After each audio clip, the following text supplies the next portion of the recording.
Let's do this. Get ready for the Dirt Life Show. Woo-wee! Welcome to a Friday night episode of the Dirt Life Show. We are stoked to have everybody join us today. We hope that everybody can jump on, comment in, all our online friends on YouTube and Facebook. It'd be awesome to talk with everybody. Tonight's show is episode 48, and man, we are stoked to have both Justin Smith of Shock Therapy and Matt Burke is going to be our featured guest tonight. So thank you guys both for staying late at the shop and joining us, man. Absolutely. I know I'm completely happy to sit and work a little longer for sure. So yeah, exactly. Thanks for having me here. Yeah, it's really neat to be able to talk with both of you guys. We had a couple conversations before the show. I also had tacos too, which was fantastic. Thank you for the recommendation, Justin. And Phil Umberto's is amazing around here. Yeah, it actually is pretty good. It's better than the one down where we live. So, and thank you very much for letting us use the shop, dude. We got both cars here. We got Ernie's car. We got Matt's car right here. It's which Matt said he was also going to race it this coming week too. Yep, the midnight special snore race next Saturday. That'll be pretty fun, man, especially at midnight, right? So, yeah, like I said, thank you guys very much for joining us tonight. We'll go through all of the sponsors, and we'll kind of get into everything. I know we got some funny stories to talk about. It's going to be pretty cool, but we're just going to have a little bit of shop talk for the first half hour, 45 minutes, and then we're going to get deep into your story, man. Talk about Southern California, talk about DynoJet, all kinds of fun stuff. Sounds like fun.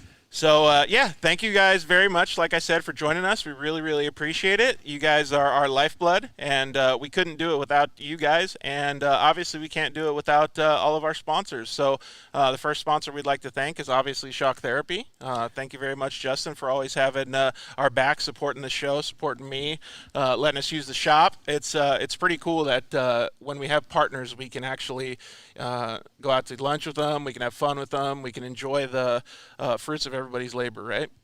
So thank you very much to Shock Therapy. You can use the code DIRTLIFE at shocktherapist.com, and you can save a whole bunch of money.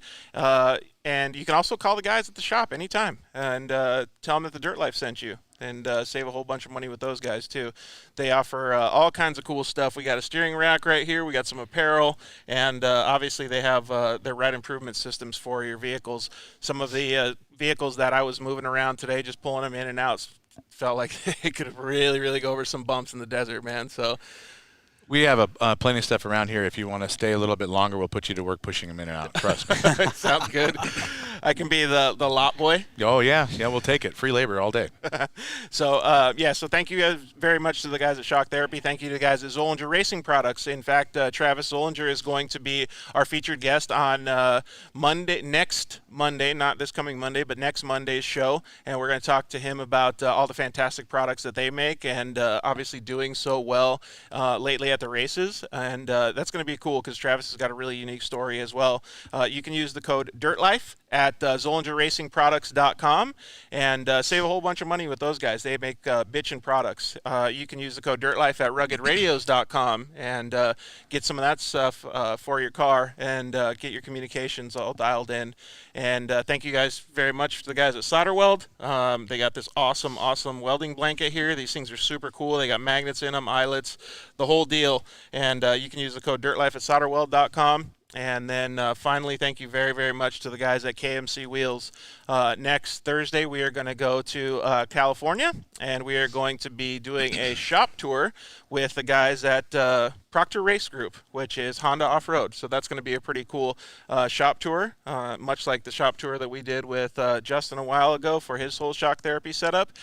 So it'll be pretty neat to be able to check out what those guys have going on. They operate a really cool program over there, so we can't wait to hang out with Jeff Proctor and all the guys over there and the KMC guys at the Honda Off-Road shop. So, yeah, we want you guys to join us and have a little bit of fun with us on YouTube and Facebook. As much as we might be a little scared of the questions, it's always cool to have the guests comment in. That's my favorite part. I think the questions are badass because you never know what you're going to get. It's kind of like, Forrest Gump and chocolates. But right? Yeah, exactly. And some of the stuff is actually pretty cool. I know that you guys do a lot of live videos as well on your guys' Shock Therapy channels. And some of the questions are off the wall, but some of them are really technical and really important with the subject matter that you guys do. I enjoy it because one of my faults, I suppose, is I can geek out over engineering pretty fast, and I'll talk way too much about it. And yeah, especially around friends, they probably have heard it 5 or 6 or 10, 100 times before. And I know Shane's over there in the background laughing because he's probably heard it way too many times in the chase truck on a long run. I think that if somebody's interested in it, then it's free for me. I'm gonna talk about it if I can help somebody. Yeah, I agree, and I think Matt was probably in the same boat here. Like, that's what this show is all about, just talking shop, right? So whatever subjects we come up with, we can all just have a good time with it. So we usually preface the show. We're going to do a soft intro today. We call it a soft intro. So we're going to have a little bit of fun talking shop and hanging out with Matt. And then after we go to commercial break, we're going to dive into Matt's story and really get into the nuts and bolts of his career and obviously growing up. Like I said, he grew up in Southern California. So it'll be pretty cool to really dive into it. A lot of people know Matt as DynoJet Matt, but the purpose of the show is to have fun with people and to really get behind the story behind the person and to make sure that everybody knows who Matt really is, who, like we did with Justin, who Justin really is. We see people at the races, we see people at the shop, and we shake their hand, right? And we feel like we know them, or we see them on a live video and we feel like we know them, but really, do we know them? And that's what the show is all about. So we get to dig into your past, Matt. Uh-oh. We're going to uncover a bunch of stuff. Just so that you guys know, I actually got his mom's number, and I got some history as he was a kid. I've got my phone right here for a reason because I'm getting updates on Matt's history and stories at races as we speak with texts of your friends. Just saw Jeremiah Drew come through. Oh, yeah. So I've got a few things we can hit him with. Hopefully you don't know them and they are a surprise. That's going to be pretty cool. You don't remember them, right? Yeah. I feel like that's going to be pretty awesome, getting those behind-the-scenes updates. So, so we're excited to have Matt and get back into his story. A few of the things that I wanted to talk about today were kind of just industry stuff. So one of the things we'll get into is your transition from DynoJet Research over to Shock Therapy. You work with Justin now. But a lot of people, and especially right now in this current time, 2020, are, I don't want to say afraid of losing their job, or there's transitionary periods that are always hard in life, right? So if you switch from job A to job B, even if you're a hairstylist, right, and you move from salon to another salon, there's a lot of stress, right? Because you leave the people that you care about or you don't care about, and you go to another job, and a lot of times it's difficult for people to make those transitions. But it sounds like both of you have accepted the transition really, really well, and you even left on really, really good terms with DynoJet too. Yeah, I mean, I was just coming up on 7 years with DynoJet. It definitely was stressful making the change because I was in a groove there, familiar with the whole process. Yep. Coming to a new job, it's always, okay, you've got to learn all these new things. Put you in the fire. Yeah, which I'm always up for the challenge. But, it sets your nerves off a little bit. Plus moving into another state. Yep. Moving family. But, I knew the opportunity was something that I really wanted. So, yeah, and that's another thing too, is moving a whole nother state. Like again, we'll get into it, but you were living in Las Vegas, and right. I mean, I guess the transition isn't that bad because it's just hot as shit either place, right? Fact. I don't know. The humidity here, that first, I showed up here and then it was like 116. I was like, what did I do? Well, we do have an AC shop, so hopefully that goes a little bit of a ways. Helps out just a little bit, right? Yep. So I admire that trait a lot, though, because a transitionary period like that doesn't just come from being a nice person that day that you're leaving, right? It's a longevity thing. It's working with people, making a good impression, having a long-lasting good impression, and it's really, really meaningful, especially in such a niche or small industry like the side-by-side industry or the off-road industry, because when you're out on the track, you don't want to make any enemies, right? Right. And when you're working in the industry, it's even that much more important to make everybody, friends or whatever you want to call it. So I think I really commend you for being able to do something like that. It shows the character of you as a person.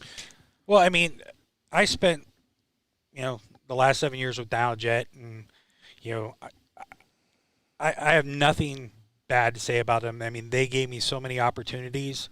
Every time something new popped up, and they gave me a shot at that challenge, and I don't even know if I ever would have come across the side-by-side industry without them. It was one of those things. They sent me to an event, and I fell in love with the industry. That's super cool. And and then they gave me the ability to go as far as I want with it. And they're a great bunch of guys back there.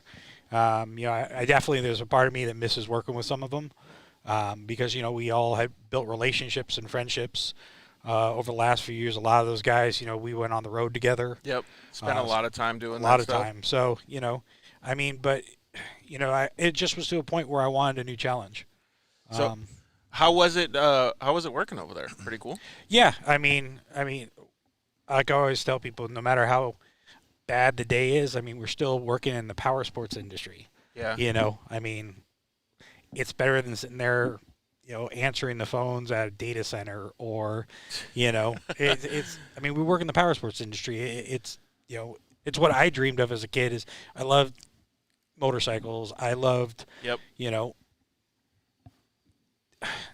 Fun stuff. I don't like the regular day-to-day kind of job. So I couldn't agree more, and I think Justin is probably on the same page with this. Is when I broke my back. I was a dirt bike racer for a long time, and reached professional level. Then I broke my back, and I was injured, and I didn't know what the hell I was going to do.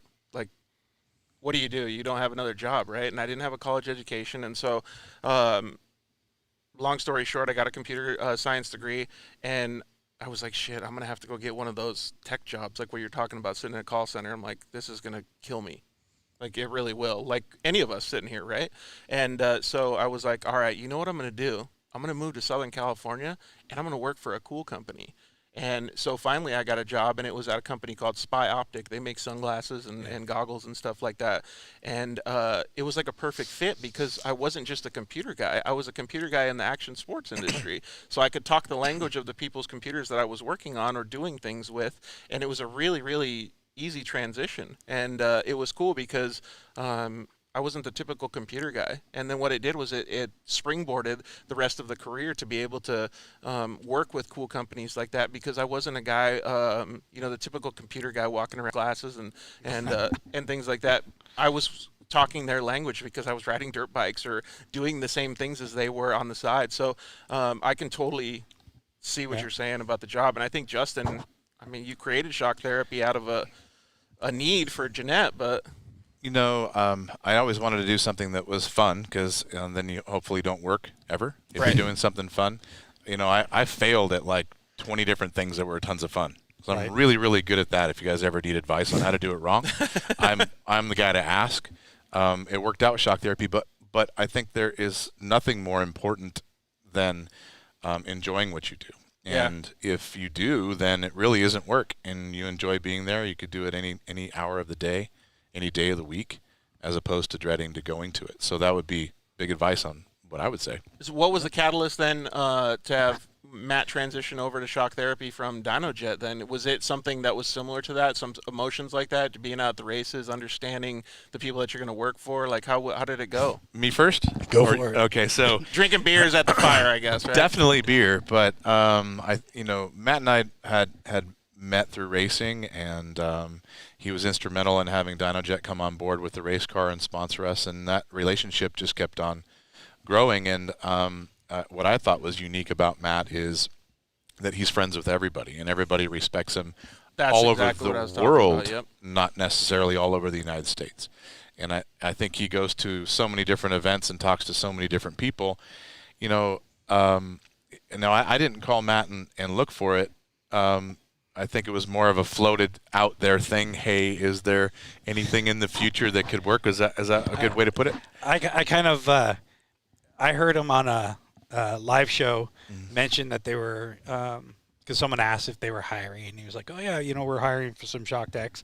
And I was like, "Yeah, I call him up. I was like, "Hey, you looking for a shock tech?" And he was just like, it was more of like a joke, and then the conversation just kind of. he's like, "Are you serious?" I You feel know, like was some of the best well, relationships start that way. yeah, I was like, well, yeah. I mean, if there's an opportunity, I might be ready to make a change, and it just kind of happened. It wasn't like in the back of my mind, I wasn't going like, oh, I need to get a job there. It just because I was still doing what I was doing at my job. Right. And wasn't hate. I loved working at DynoJet. But it just was one of those things like the opportunity just seemed really exciting to me to kind of expand my. So basically what you're saying is it wasn't for the factory suspension that you can get? I already have it. The unobtainable You weren't parts. taking the job just to get stuff on the car? Yeah. No. Yeah, no, that already happened. Yeah.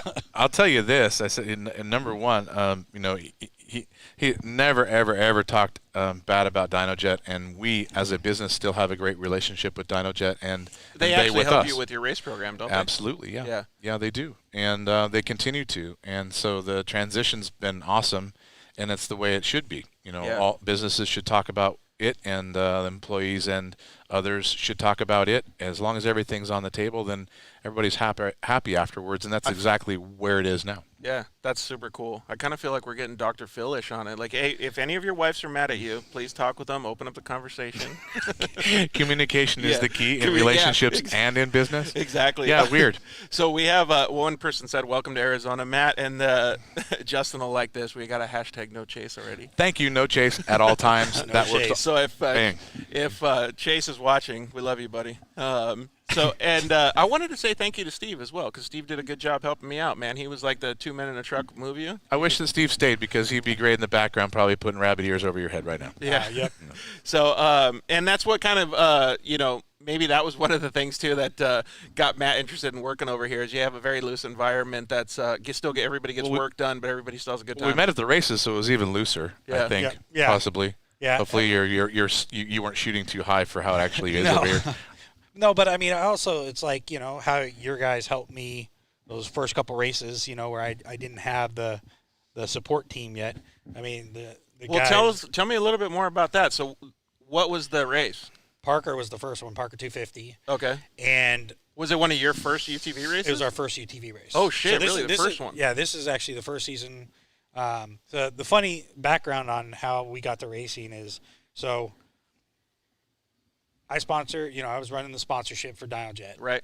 And then a year, so not this year's Parker, the year before, Jeremiah, who we were sponsoring, we were title sponsoring his car. That's Jeremiah Drew, XB Warrior. Yes. Warrior. He invited me out to the Parker race. So I got to go down to experience my first off-road race. Mm-hmm. And I was hooked. It wasn't a good day for the car, but I was hooked. And so I started coming to races and helping out and being involved in the team. Well, last year at the night race, the one with the very windy night race. Yep.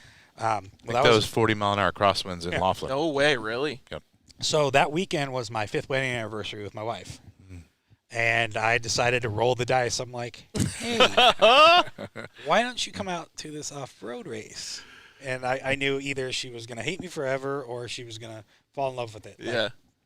And so she got to see her first trophy truck. Uh-oh. And Was that the she deal was sealer? like, she was like, how do I get one of those? And I was like, we can't afford that. Sell the house. And we got down to a UTV, and she's like, yeah, I'm game. Let's do this. Wow, really? And so we turned around and literally bought the show car from DynoJet and started our journey. And then Parker was our first race. We do race the sportsman, rally sportsman class, Yep. which is kind of a stock class. But, yeah, she drives. We usually split the race. She'll drive part of the race. I drive part of the race. I had no idea about that. So what would you think if Jeanette wanted to get in the car?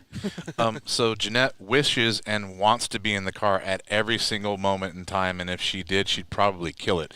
Judging by how she drives her car on the way home, she would probably win every single race, guaranteed. But she also Or if knows she's her hungry. limitations with the back stuff. So. Yeah, exactly. Well, yeah, and then for any of our audience members that are new, Justin operates a company called Shock Therapy, and the reason that he started it was because his wife has a bad back, and he wanted to make it more comfortable so she could ride. So that right there, if it doesn't tell you that he does good shock work, is a testimony in itself. So we had one guy comment in, Jeff Furrier, to say hello. So hi, Jeff, how's it going? We talked about some of their seat pads actually. So. Yeah, I heard they've got some new stuff out for the racing seats that's quite amazing. We'd like to look forward to seeing that. Yeah, it would be pretty cool to see those things. So we got one of our buddies calling in too. Matt, you were talking about your wife's involvement in that and the anniversary that you jumped on that. I was talking with Skylar Howell, who navigates for Brandon Sims. Yep. And did you hear that? About the wedding. He's got a wedding that's booked for the new scheduled date for Laughlin. Oh no! Yes, and no, his date is for the Havasu race. For the Havasu race. Yeah, the Worlds. Yeah, and he floated it to her, and that didn't go very well at all. But that goes to show you that everybody in racing, what's up? Racing's first. Yep. What's going down, Cody Sanders? How are you, man? What are you guys doing? We were just talking shop about about a sticky situation that somebody's going to get married on one of the rescheduled races. So how would Carly feel if you guys all of a sudden had to reschedule the wedding for a race? Yeah, I saw that yesterday on yesterday's show, man. That's pretty crazy, man. Well, that's hardcore. That goes to show you there's a big juggling act between racing and spouses. Yep. It's pretty common Hey, for the things everybody. you do for love. I can tell you what, any of the people that I've had as relationships with, I would have had to cancel the race. What do you think Jeanette would have said? She's been supportive on all of it. I don't even think that we've gotten our anniversary from 20 years ago because we've always had something more important to go do.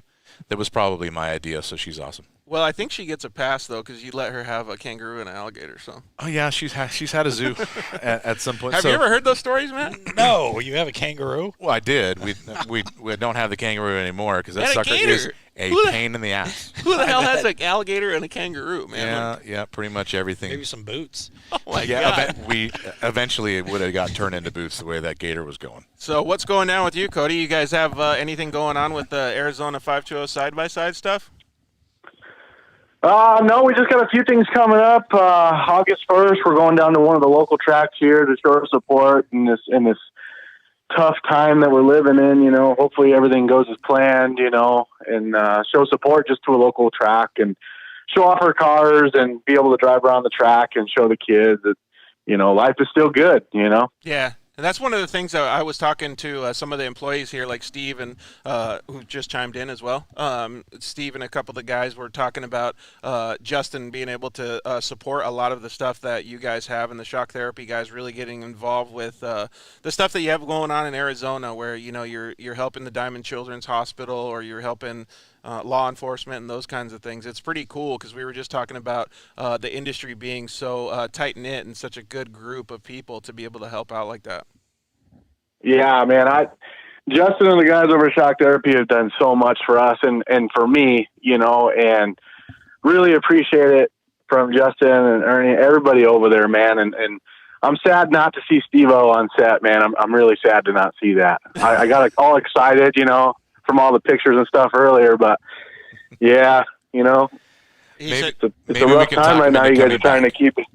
Yeah. Bringing the kids. Yeah, man. When I was down there, I saw you guys. I brought my wife down there the last time. We were picking up some stuff for the local shops in Tucson, and you guys were filming, and Steve, he got to take us back there. Carly didn't get to go, last time to the last in December show. So it was nice. You got to meet people and get to see the shop, and you guys are always so welcoming all the time. And I really appreciate that. And all the hard work and dedication, you help a lot of people out. So speaking of wives, Jeff Freer just said, you guys must be new.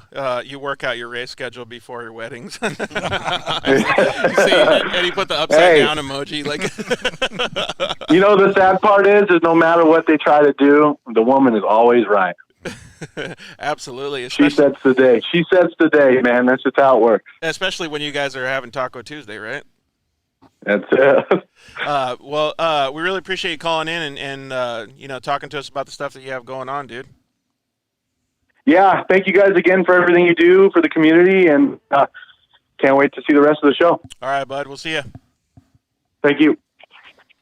So one thing I wanted to talk about, while we're talking about this industry stuff, like it's coming up on a year of the Dirt Life show, and I don't know, maybe 2 months, like about a year ago, I met up with this guy. His name is Josh at a company called TactMed Info, and they have this really cool product. They don't support the show. They don't do anything. It's just a cool product that's close to my heart because I was hurt at the UTV World Championship just over a year ago. And these things are like, we've mentioned a couple more times on the shows, but I wanted to give each one of you guys these things. I'll hand you yours, Justin. But they're like dog tags for your racing suit, which is super, super cool. And it's one of those things that you don't ever want to have, right? Like you don't want to think about. But when you don't have it, it's bad, right? So I think these would be super, super cool to have. But thank you to Josh at the TactMed Info for giving these to you guys. It's pretty cool. Thank you.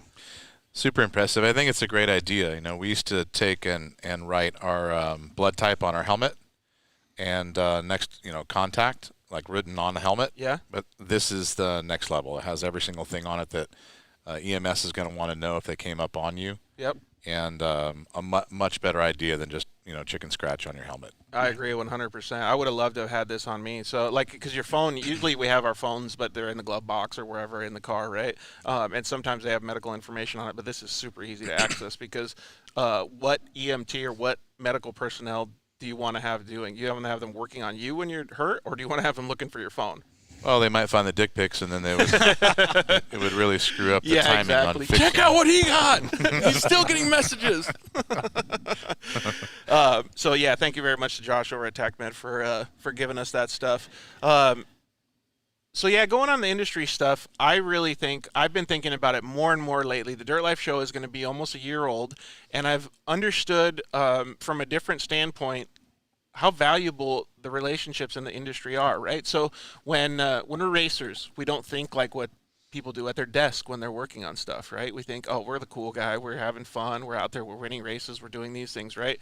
And you guys have talked to all these guys, the fastest guy on the planet, right? The Robbie Gordons at the sand dunes, all these guys. And understanding more of the behind the scenes with the Dirt Life has given me the opportunity to really see what you guys deal with all the racers, with all of the customers.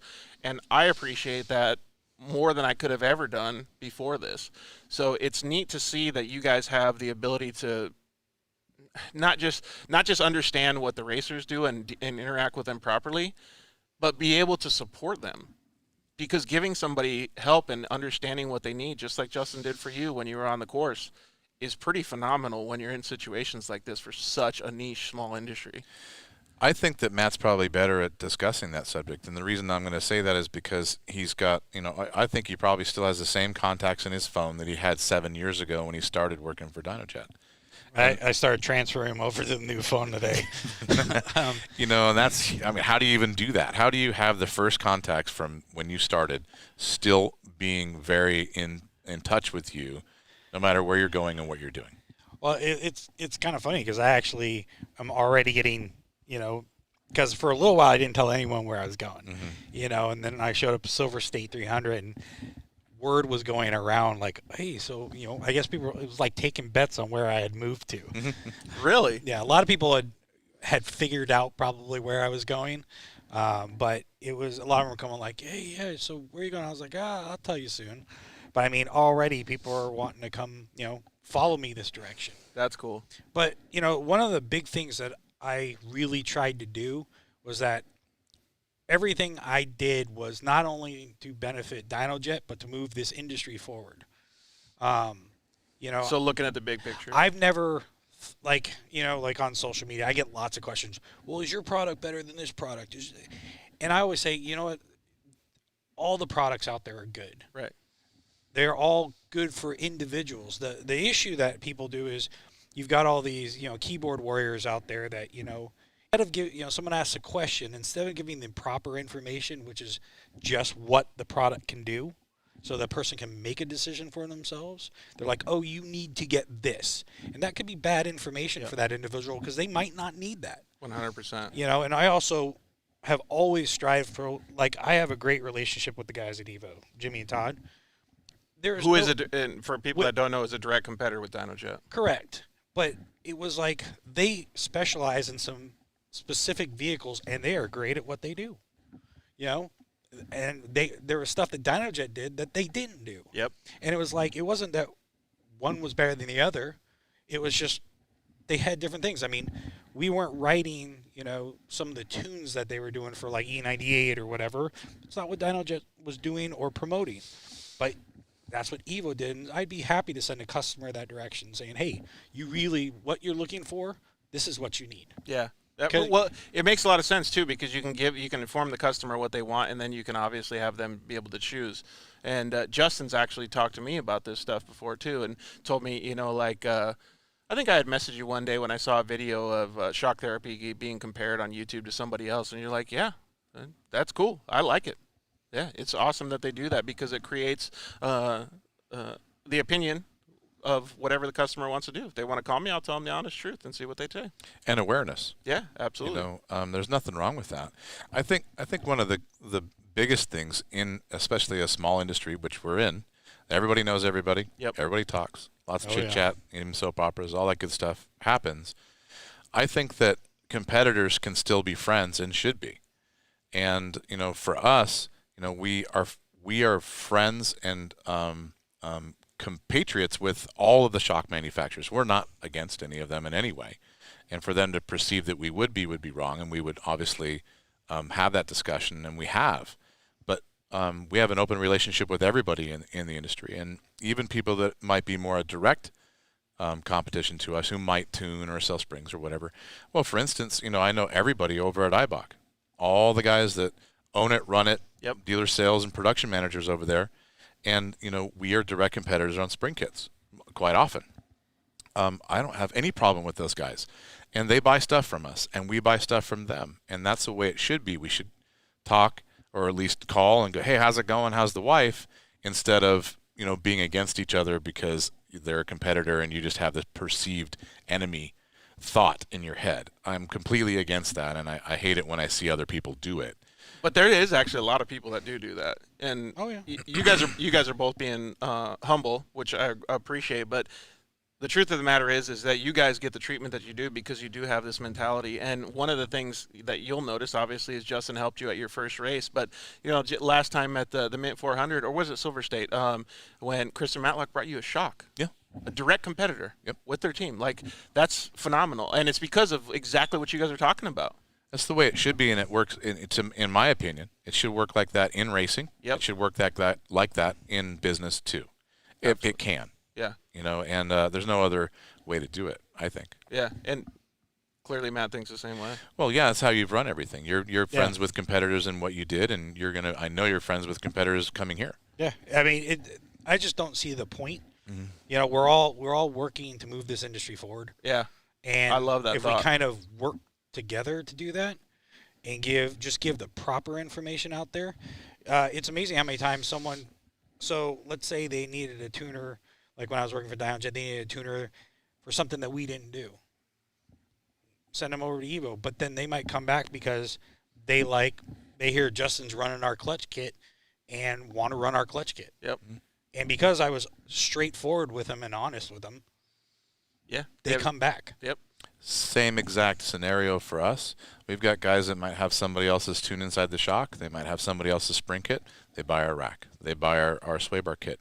They buy all the other components that we have, and we help them tune it with what they have, even though it's somebody else's stuff. It doesn't matter. There's the business is bigger than all of us. Right. Why fight over a customer or two? There's plenty of work to go around. Yep. So don't compete in a mean way. Compete in a friendly way. Well, so let's take it one step further then. So we'll get into what you're talking about, or what your situation is, just getting into racing and stuff. But how do you guys feel this? Like I was thinking about the other day, like in 2008, 2010, we were still driving Rhinos. Mm. Now look how, Ernie's car is 3 feet off the freaking ground. This thing is badass, and Matt's car can go through the desert at 50 miles an hour, 100 miles an hour, whatever it is. And some of the cars, the race cars that you have, it's phenomenal how bitchin' these side-by-sides are. And if you can go back further, then that's a golf cart. So golf cart, Rhino, and now the beginnings in 800s and 900s, and here's where we're at. Can you imagine where it's going to go? We're basically going to be shrinking down real cars, and you're going to have all the amenities You know, Yep. automatic trannies and probably AC and all this other stuff is probably going to happen.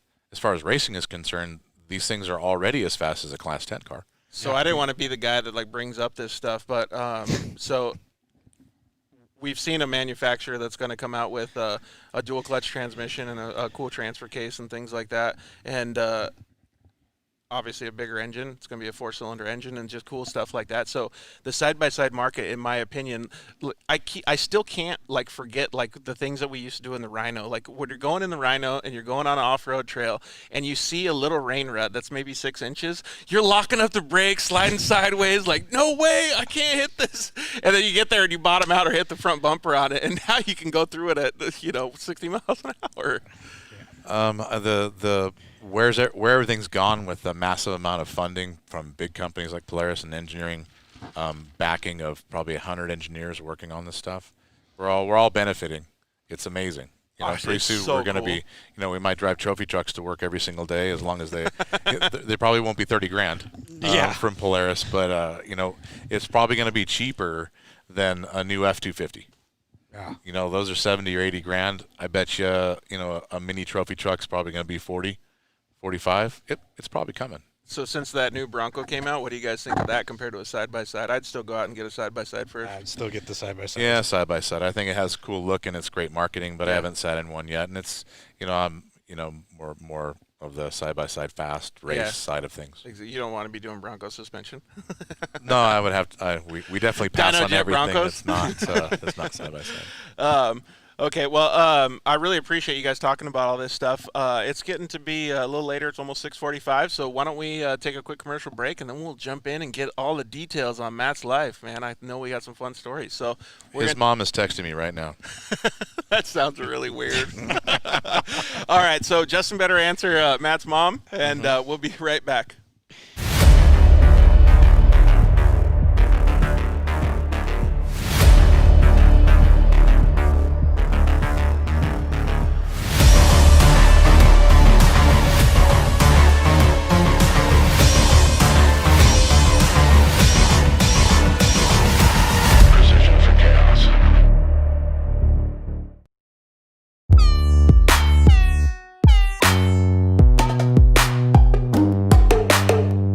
Hello, I'm Justin, the founder of Shock Therapy.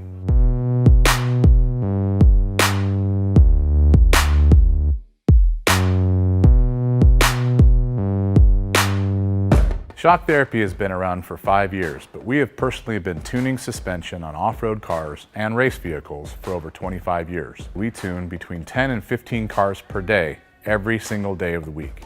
Our concentration is tuning shock systems and supplying components that improve the ride quality of your car in many ways. Not only do we work on the average UTV, but we also tune suspension for race teams and professional drivers.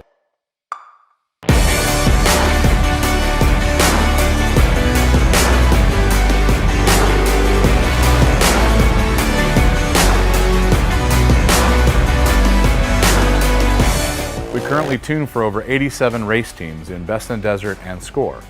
Our clients and race teams rely on our suspension components to allow them to win races and keep them safe. Suspension is a moving target. We are always trying to hit that target with every customer that we work with. Each customer's needs can be different, and we tune our kits accordingly. Our research and development never stops. We improve our components every single day. As the industry evolves and improves, so do our parts and kits. As of right now, we have over 100 products for UTVs. So when you bring your car to us, you have the satisfaction of knowing that you have the most experience, the highest quality products, and the fact that your car is being tuned specifically to you.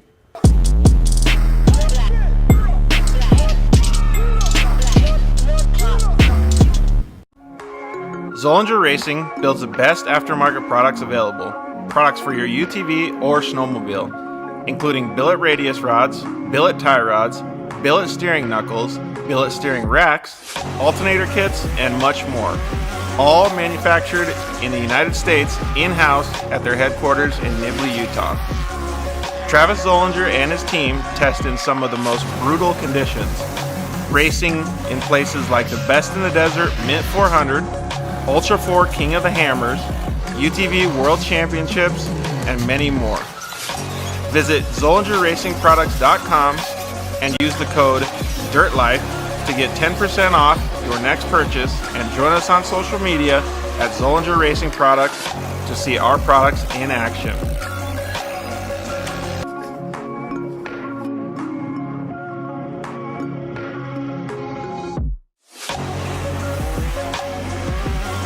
Zollinger Racing, the best products, period.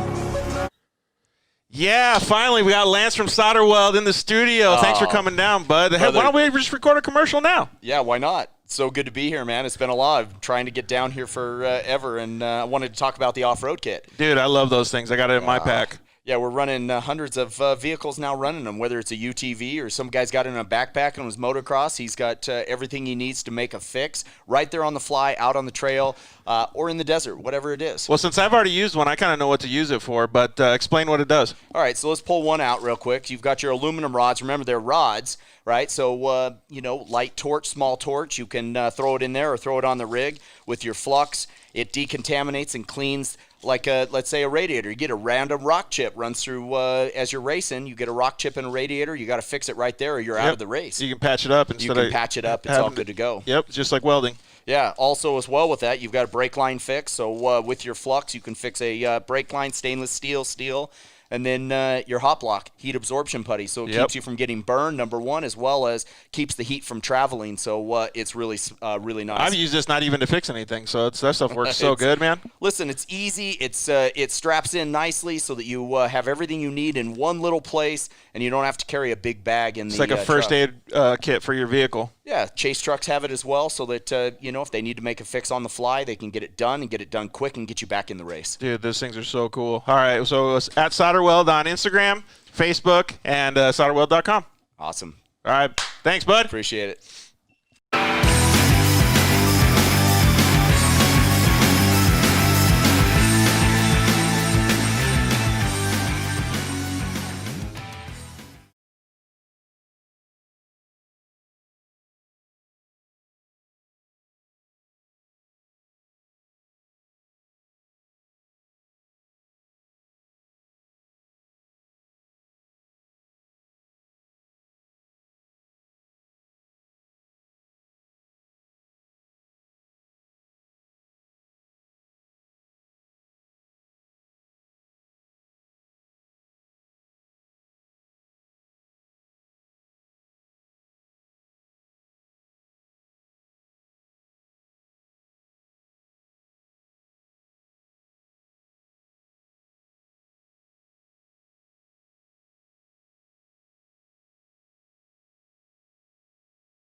So that's kind of where that name came from. Then they went into piggyback systems. Well, when fuel injection came out, piggyback systems came out. And then the past few years, that's where the flash tuning came in. Yep. And then, they kind of dove into the side-by-side market. They really got at heavy first. into it, huh? It's definitely where a push that they have is. So we'll start talking about that in just a little bit because that's part of the duties that you had over at DynoJet. But let's Tarantino it and go backwards a little bit. So you grew up in Santa Monica, California, man. A lot of people I know would like to grow up in Santa Monica, California. Yeah, it was. It's a big small city, I should say. It's loud. Check sound. Yeah, we got it. Okay. It's at the beach. Yeah. So I grew up around the ocean my whole life. Been swimming since I was 2 years old. Started surfing when I was 8. So Water baby. Definite water baby. Spent a lot of time doing that. It was a Your big mom transition. told me that you've got a ton of surfing trophies in the house. Here we go with the whole mom thing again. Yeah, I got a few. But That's impressive. Yeah, I mean, I competed in high school. Yeah, there was a lot of guys way better than me for sure. We lived about a half a mile from the ocean. Do you have anybody that you could name drop that was like that you would surf with or that you would compete against? Because I know from living in Southern California as well, I know a lot of the guys out there too. Well, Strider. Yeah. He came from Santa Monica. Mm-hmm. He was known for surfing pipe. He's about a year older than me, and he eventually became the Quicksilver team manager, which I think he still does today. That's pretty neat. So he was like the biggest name that came out of our city. But I mean, there was a lot of, I was the same age as, actually I was a year younger than Kelly Slater, so I grew up watching him on the East Coast. Yeah. And that was the guy, and which is really crazy. I actually got to meet him about 12 years ago. Not very many people can say that. No, he had come out with a book, and so my parents ordered his book, and I got to go to a book signing in Malibu. So I got to meet him, and that was kind of, he was an idol growing up. Absolutely. So I mean, the guy's still killing it, at 48 years old. So, I don't know. That's what I grew up on. I'm used to the ocean. So, well, first of all, I'm not a guy that's used to the ocean. I'll give you a little bit of backstory to ask my question. So, I'd never swam in the ocean before, and I decided in 2012 to do an Ironman. And I'd never done a triathlon before, nothing like that. And I was like, okay, I got to learn how to swim. I'm just this dude from Arizona that, like, the most I've done is drink beer at the lazy river, right? So I have no idea how to swim. I didn't know how to swim at all. Like, I could doggy paddle.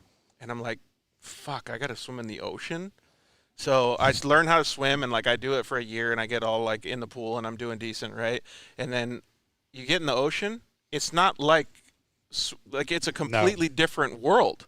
It's insane. And, like, I'm from the desert. I was scared shitless that something was going to get me from underneath the water, right? Like, I have no idea. I don't know it's. So, first things first, like, how is it? Like, when you grow up that way, you don't think like that, I guess, huh? No.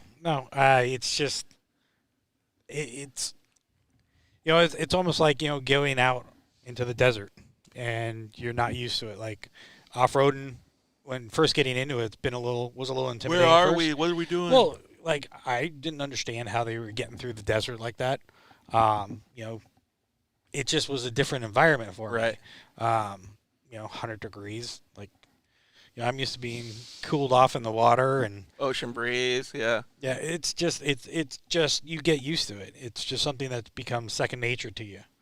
Some of those guys, I mean, you're spending 3/4 of your life down there. You're going before school, after school, weekends.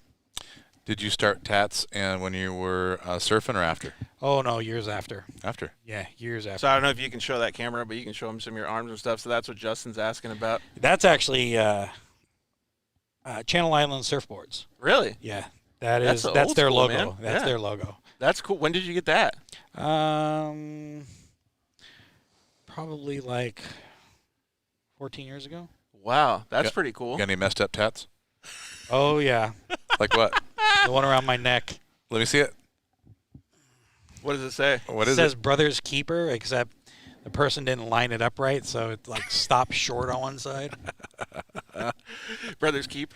At least it's spelt right. Could be like Brothers Reaper or Eber. One letter over, and it would have been perfect. No regrets, not even one letter. Not regrets. Yeah, right.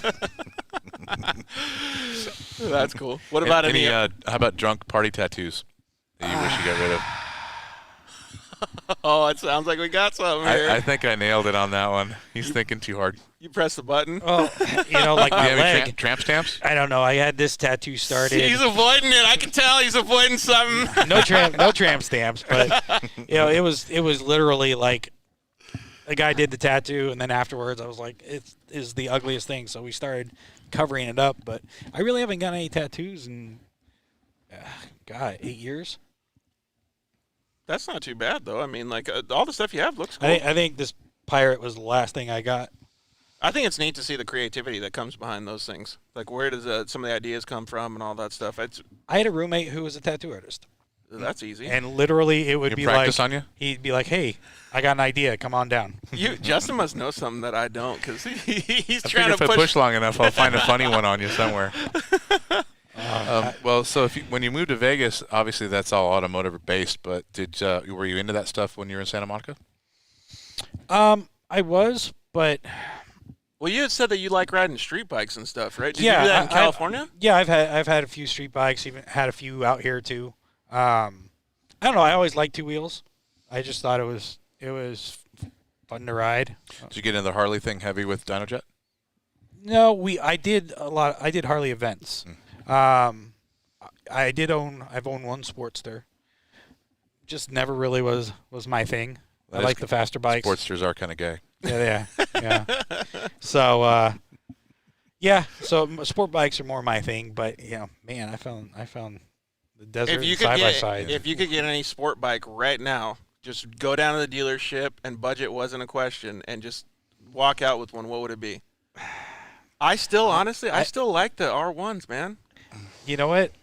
I look at all those sport bikes and they look so uncomfortable now. They really do. The seats, oh my God. I put on some weight and I don't kind of lay over the tank just quite the same anymore.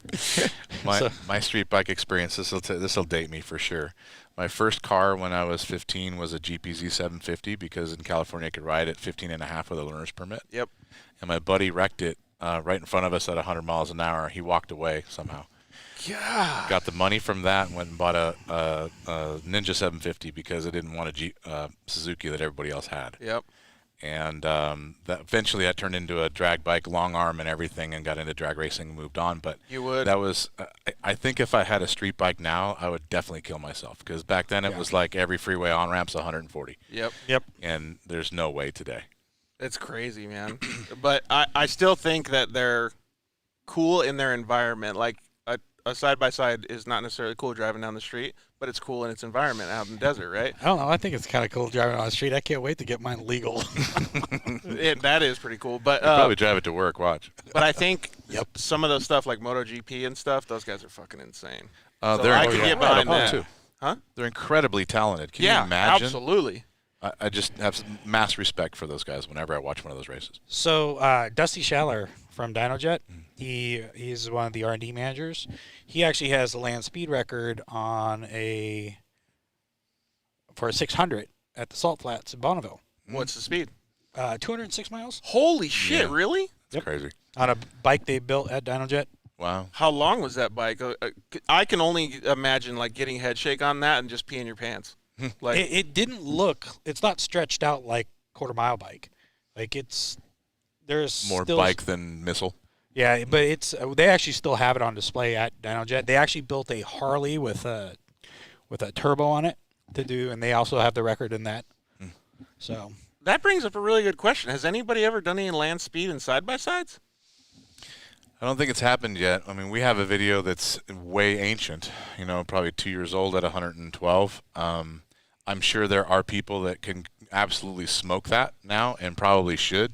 We're actually working on that ourselves. But who knows? I think that, if done right, you could go 140 mile an hour real easy. You serious? I'm dead serious. Wow. I've seen some of them Evo cars and the Packard boys. Those cars, those are insane. I think they all have the power. I think the power is there no matter what to go 180 miles an hour. But can it last long enough to get to the end of the run? Yeah, probably. But I think the clutching is where the issue is, and gearing is where the issue is. Currently. We might know a guy. You pretty much have to. I don't know if a CVT clutch is going to do that. Yeah, I think it probably won't. You'd have to build a clutch with 3-foot diameter wheels. So hopefully to keep it alive for that kind of mile an hour. Hopefully we can be correct in our assumptions that there's going to be a 4-cylinder with a dual clutch transmission and a nice transfer case so we could see that speed. Well, I mean, no one's ever told me that that's coming, but if you look at patents, you'll find it. Yeah. So, well, I don't know what this means. So Trevor Redmond commented in Paningale V4. That is the new DynoJet Trevor over at DynoJet. He took my name over after I left. DynoJet Trevor. Speaking of that actually brings up something. I want to put out a challenge to everybody that's watching. Yeah, I knew this was coming at some point. The challenge is we need a new name for Matt. DynoJet Matt has worked and served him for 7 years.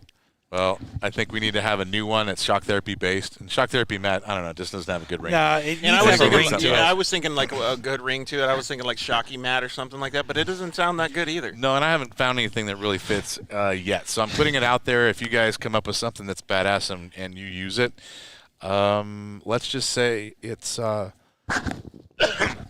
excuse me, something more than T-shirts. Yeah, we should How about do a little a giveaway. $500 gift certificate Ooh, to anything that we offer? that would be pretty cool. If you come up with a new nickname for ST Matt. So where are we at right now? We are at 6:56 p.m. So I'm gonna make a note of this. Shocking Matt. Shocking Matt. Yeah, That's good. Shocking Matt. Yeah. So I'm gonna do a little note that we are at 6:56 p.m. and I'm gonna cut this out. I'm gonna put on social media so that way we can get some social media stuff going too. Maybe we can get it this week. Dude, you're coughing. It's nice knowing I know. you, buddy. Sorry. I'm dying. I'm going quick. Yeah. How about C19. Matt therapy? Matt therapy. Mm-hmm. I bet you then Can I everybody's give gonna. myself my own gift certificate? But then everybody's gonna come to the pits and be like, Matt, you know what? I'm having problems with the old lady. I need to, can you help out? Oh, that's right. You get any therapy then. Dr. Matt Phil. So I think we kind of briefly talked about it. You know how the DynoJet Matt name came Dr. around. Matt would be kind of cool. Dr. Matt. Dr. Matt. Yeah. How'd that name come? So originally, when I started doing all the events and stuff like that, I had my regular Facebook page, and the wife kind of brought it up that it was just, we had all our personal family stuff on there. So it was like, hey, you probably need to do something different. Mm-hmm. And so there were some names for some of the guys at DynoJet, like there was Dino Dan, there was Moto Joe, and so some of the guys had names for years. It was more internal, but they had those names, and I was like, oh, well, maybe I'll do DynoJet Matt and just see. Well, man, that took off like wildfire. And I'm sure I've told you before, Jeremiah Drew remembers this story. So we were at Vegas Arena last year, and we're at Pit 3, and this Wildcat comes by with 2 flat tires. And so the pit crew runs over, and they're flagging them, hey, you need to come into the pit. You got 2 flats. And so they pull in, and Jeremiah walks over there, and he's talking to him. And the guy kind of looks at Jeremiah's car. It's a DynoJet all the way across it. And he goes, hey, so are you DynoJet Matt? And he kind of had that look like, oh. He's like, no, he's over there. Middle of the race. That's when you know your name's a good one. Yeah, exactly. Yeah, so, and it just, that's how it got. It just made it easy. People could refer, to me that way, and I just let it, ran with it, and it's worked out pretty good. So I'm not sure if everybody really knows what you're going to be doing for us. That might help the name choice. True. But Matt's basically going to be jumping in on dealer services with Savino and taking care of all of our dealers. We have enough now where it's too much for one person, and growing, as well as going to all the events that we typically do go to and adding all of the events that we don't go to. So that makes a lot of sense why you want him so bad then, because now he already has a big network like that. That's cool. Exactly, and he's been to all these events. He knows the ins and the outs. He knows the people that run the events, and we can get good spots that way, and then Matt can go right back into what he does well, which is talking to everybody face-to-face and answering their questions. Yeah, that's cool. So that'll give a little bit of dude, we already got a bunch coming in. Shocker Matt. I don't think that's a very good one, Cody. Steve said Matt Shrink, and then he said, nah, never mind, that was too gay. There's a few that come in. Shock therapist Matt, yeah. Dealer Matt. So we can keep it going for a little while. You guys can keep commenting in and letting us know, but we'll probably end up choosing maybe the name or at least giving Matt the opportunity to choose his name maybe sometime next week or something. Yeah, give it a few days. Yeah, that way we can get a little bit more. $500 is a lot, man. So you guys got to work for this. I think what we'll do is we'll pick like the top 3. Yeah. And then do a vote on it. Ooh, that's cool. That's good. Because I don't want to pick my name. Yeah, that's dumb. I think it would be better when it's kind of given, because then it will catch on a little better. Yeah. So yeah. Did you ever get a nickname, Justin? Growing up or anything? Man, not really. It was Jake for a while. Jake? I don't know where Jake came from. I have no idea. It was back in the street race days. I think 'cause nobody State could- Farm. I don't Yeah, I was just thinking the same thing. Right. So I was actually just talking about this with somebody in my family last week. Everybody still calls me Georgie. Like, I'm an old man now, but everybody still calls me Georgie like I'm a little kid. It's because I'm actually George Frederick Hamill the Sixth. So everybody around, you go to 6 of them. yeah. Well, not anymore, but yeah. So it's pretty crazy because you go to a family reunion or something, you yell the name Matt. Now they yell DynoJet Matt. You don't get confused, right? You yell the name George. Nobody knows who the hell you're talking to. So it's pretty neat. I was thinking, like, for you, at the drivers' meetings, nobody's going to get you confused. Yeah. Hey, DynoJet. And then, boom, there you are. Yep. So your mom told me back in Santa Monica that you had gone away to Catholic school at one point. For 11 and a half years. 11 and a half years? That's not just one little point. Was that to convert you, or? No. So I grew up going to private Catholic school, which is really, weird because all the kids that I lived near all went to public school. So the way it worked was I would go to Catholic school during the day, come home, and then, those guys had been planning whatever they were going to do that day all day long at school together. Yeah, you're new to it. So I was always running, over to find out what's going on. And so back to when we skated, this was their big thing, was I would show up and they would be like, hey, you got to jump the skate ramp. Dude, we've all been doing it all day. So you're the odd man out? And I'd be like, oh. Everyone has been eating it all day, and they've got him to go none there of and them do would it. go off of it. They would build this sketchy So they ramp. bullshitted you. Yeah, they would be sketchy as hell, and they'd be like, all right, go off it. And of course, I've got to step up and be like, yeah, I don't want to be the odd man out. Yeah. So I'd go and jump it, and they'd be like, oh, we were just kidding. We didn't go off it. Man, that was all, So I was like the guinea pig. So I think I just figured out his new nickname, Cojones Grande. That wouldn't be too bad. A little long. We could shorten that one up. Do you ever have any piercings when you were a kid? Oh, Jesus. I think we hit the soft spot. Thank you, Mom. Yep. So, yeah, there was a point where I had, I think it was 13 piercings. 13 piercings? Jesus Christ, dude. Yeah. So I lived in Vegas for six months. Hold on. Don't tell us just this yet. So we go from going to a Catholic school, you said, to having 13 piercings? This is This why I started getting tattoos. And I don't know. This is mid 90s. The bleach. I cannot wait to the see what bleach people say at hairs. the races Actually, I heard that you had a soccer ball bleach head once. It was Polka dots and actually everything? leopard spots. Leopard hair now. This is getting so. I cannot wait to hear what people No say at Christmas the next presents, race on Mom. Friday. There's a nickname in there somewhere. I know there is. Yeah, I actually, when I had piercing, I wore a steel tusk there for a while. A steel tusk. Explain. It was Where was steel this piercing? right through my septum. It couldn't have been the weirdest piercing you had. You had 13 of them. Oh, you're not going to tell us? He may not want to name off the rest of them. Is this a family show? Yeah. No. So yeah, You could say whatever there you was want, a man. lot. I'll just say there was a lot. Any in places that you don't want to mention? Yeah. So on Friday at the races, I bet you we're going to get some serious questions about this, huh? I'm sure. Well, so when you moved to Vegas and got into DynoJet, you went from transition from bike stuff into UTVs.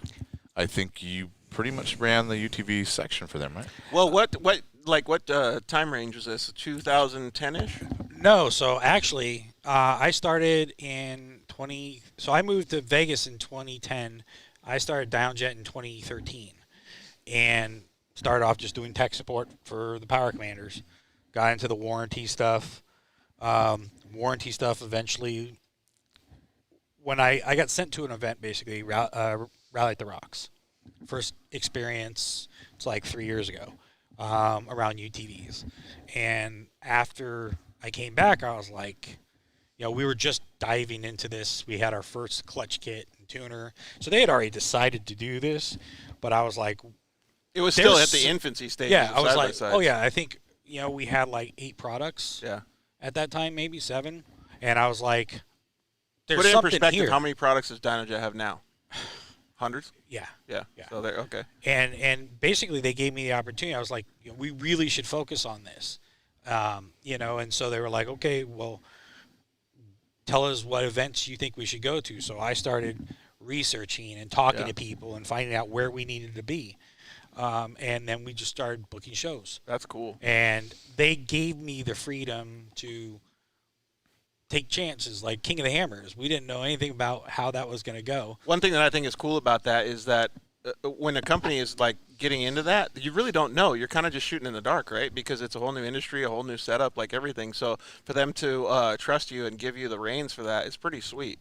Yeah, and basically anything that looked good, that and not everything is always successful, but overall we kept growing and growing with it. And people didn't know when I first started going out there. They're like, oh, you do UTV stuff? And by the end of it, it was like they were looking for us at events. Really?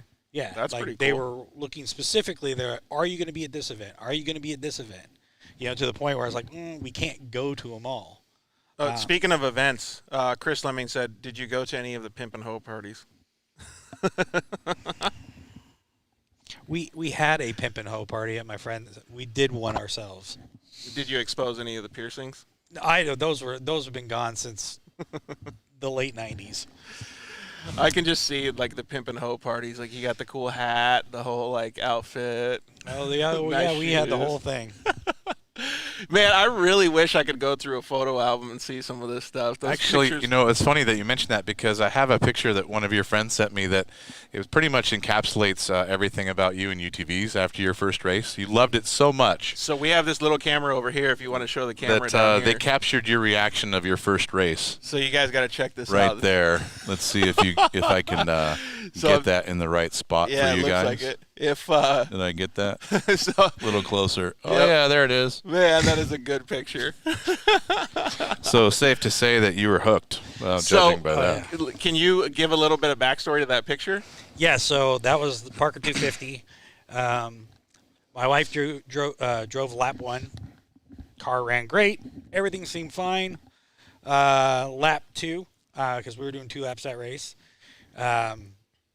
I got a nice little bump from a car after that downhill that the infamous car, Razor rolled all the way down. One of the power lines. Going into the wash after Yep. the Shea Road. Got pushed up somewhat of the rear bumper, but it was fine. We pulled in, saw your guys, saw Tony and Dustin, and they checked everything out. Everything seemed fine. Like, cool. So we headed out of remote pit. About 2 miles after remote pit, we heard this thud. Felt something hit my leg. Whoa. We pulled over. The front drive line had just twisted. Oh, man. Let go. Yeah, and so we're like, well, let's see if we can go any farther. We got another like 50 feet, couldn't drive the car any farther. So we pulled over. The only tools we had was our Boxel tool roll. So we pulled Which that are out. awesome, by the way. And we managed to take out the front part of the drive line. That's awesome. It took us about an hour, and then we got back on course, two-wheel drive. Car started making a bunch of funny noises, and we just basically tried to crawl it back to finish the race, and we managed to finish in the allotted time. And that was the face you were That making was at the the face for making it. We across the finish probably all line. got pictures like that, or at least faces like that. Maybe we don't have any proof of it, though. Trevor Redmond just commented in and said that he's got a better picture. So why don't you post a picture right here in the Facebook comments, Trevor? We could check it out. That way we could look at it. They have that picture posted in DynoJet. I would Really? imagine. Yeah, Actually, they have it I've- on the wall. I've got more versions of it, and they're all memes. Yeah. Oh, I know. See, next thing you know, on Monday you're going to show up to the office and it's going to be on your door. No, I'm sure. So that's pretty cool. It's neat to hear that the first race you had adversity, and you can still make fun of it and have a good time with I it. had adversity in the second race too. This one says how to become a racer with a picture, your picture, and it says buy a race car, then eat. Call companies for free parts, then eat. Get a sponsorship, Victory Eat. Post stuff on social media while eating, God, and it that's a goes long- on and on and on and That's on. a long meme. Oh, that's funny.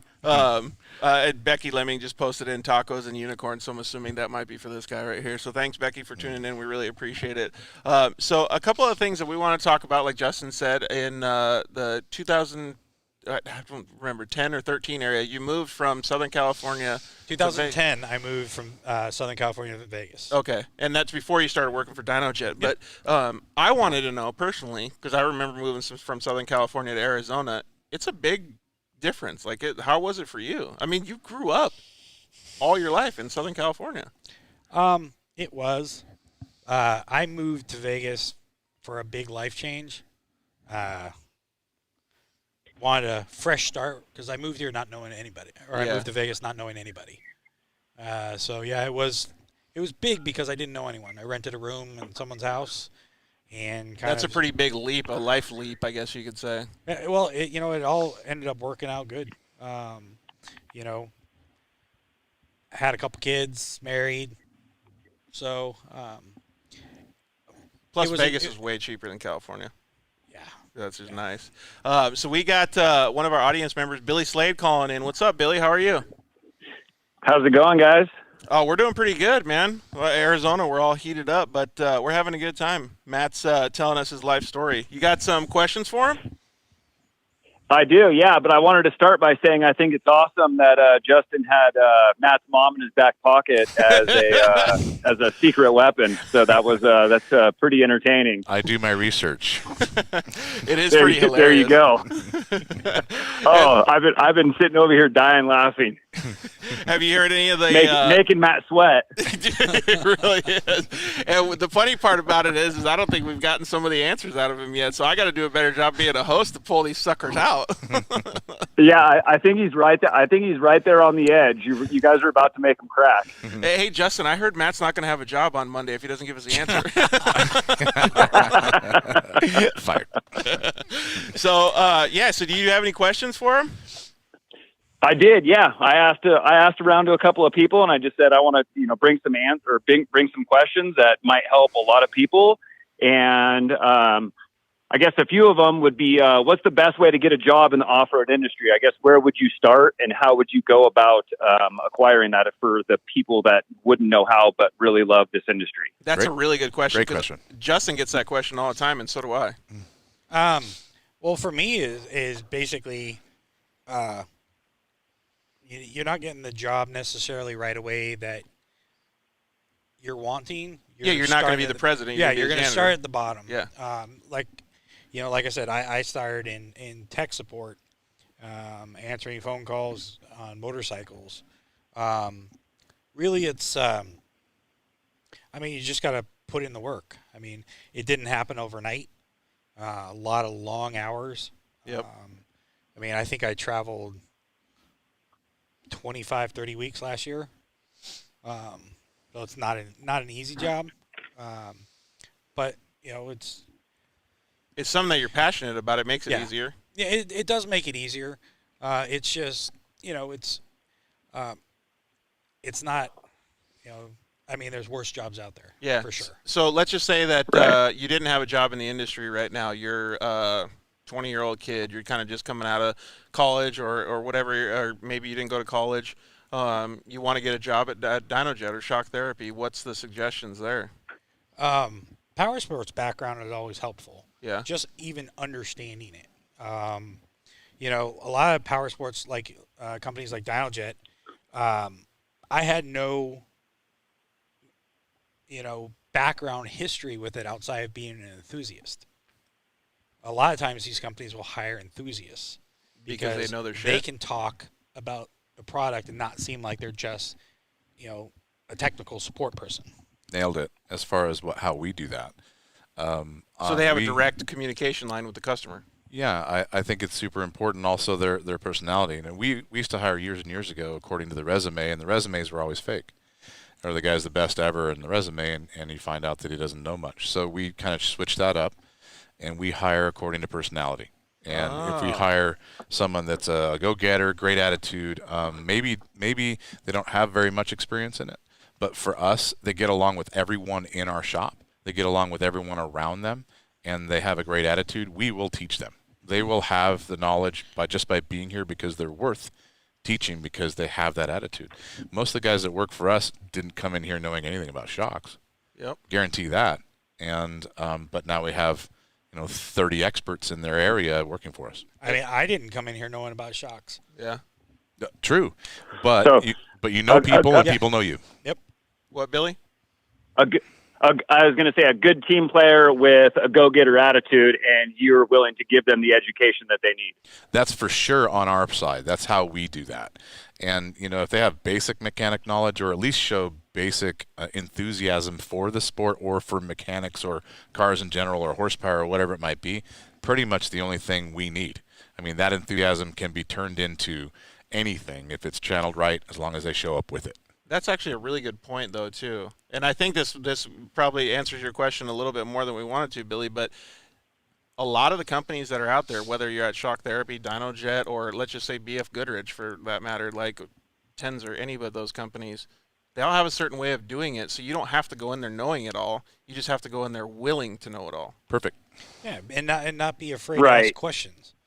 Yeah, questions are always good, man. Always. Because we've dealt with employees, when I was working for DynoJet over the years, that didn't work out because they came in there thinking they knew everything, and wouldn't ask the questions. Right. Asking questions and absorbing that knowledge is how you move forward in that industry. I don't disagree with that. I think that's a life lesson right there, man. Did you have any more questions? The old saying, no question's a dumb question, especially when you're starting off. I couldn't agree more with that, yeah. And Absolutely. you see it, too, because those people are the ones that learn the quickest. Those people are the ones that excel the most. Are you looking to get in the industry? Right, yeah, they want to know it. Yeah. I think you're already in the industry, though, right, Billy? Yeah, I mean, as an enthusiast, I don't race or anything, but I'm a brand ambassador for HCR Racing, and I do some stuff with Rugged Radios and Rockford Fosgate. So, yeah, I'm more of a spend my. I guess I do the same thing as racing, but I just do it for fun and as sport versus competition. Yeah, but that's good, though, because that's how most of the people are utilizing their UTVs, too. I'm going to do that now. Right.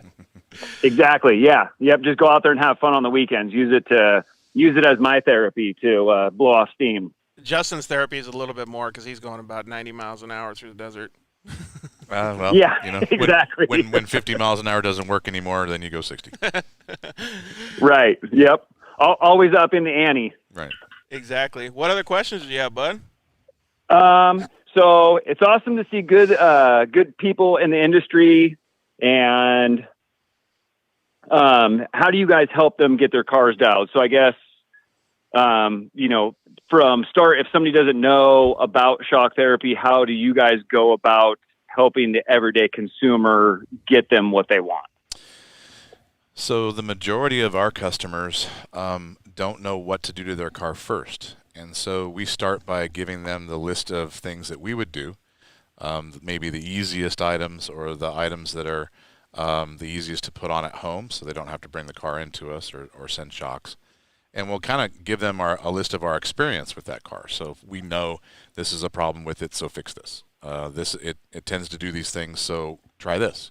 But before it comes to that, there's the reason that Matt is doing the dealership stuff is to get the transition from the dealership maybe to get that person to know who shock therapy is. I think be able to call. Yeah, in a way. So what we've found is, people can call us, but if they're a long ways away from us, they tend to call less. And so if we have a really good or very well-trained dealer, say, for instance, in Florida, we're going to have a whole lot more Florida customers and a whole lot more happy Florida customers because that dealer can take what we normally tell people on the phone and they can tell that person in person.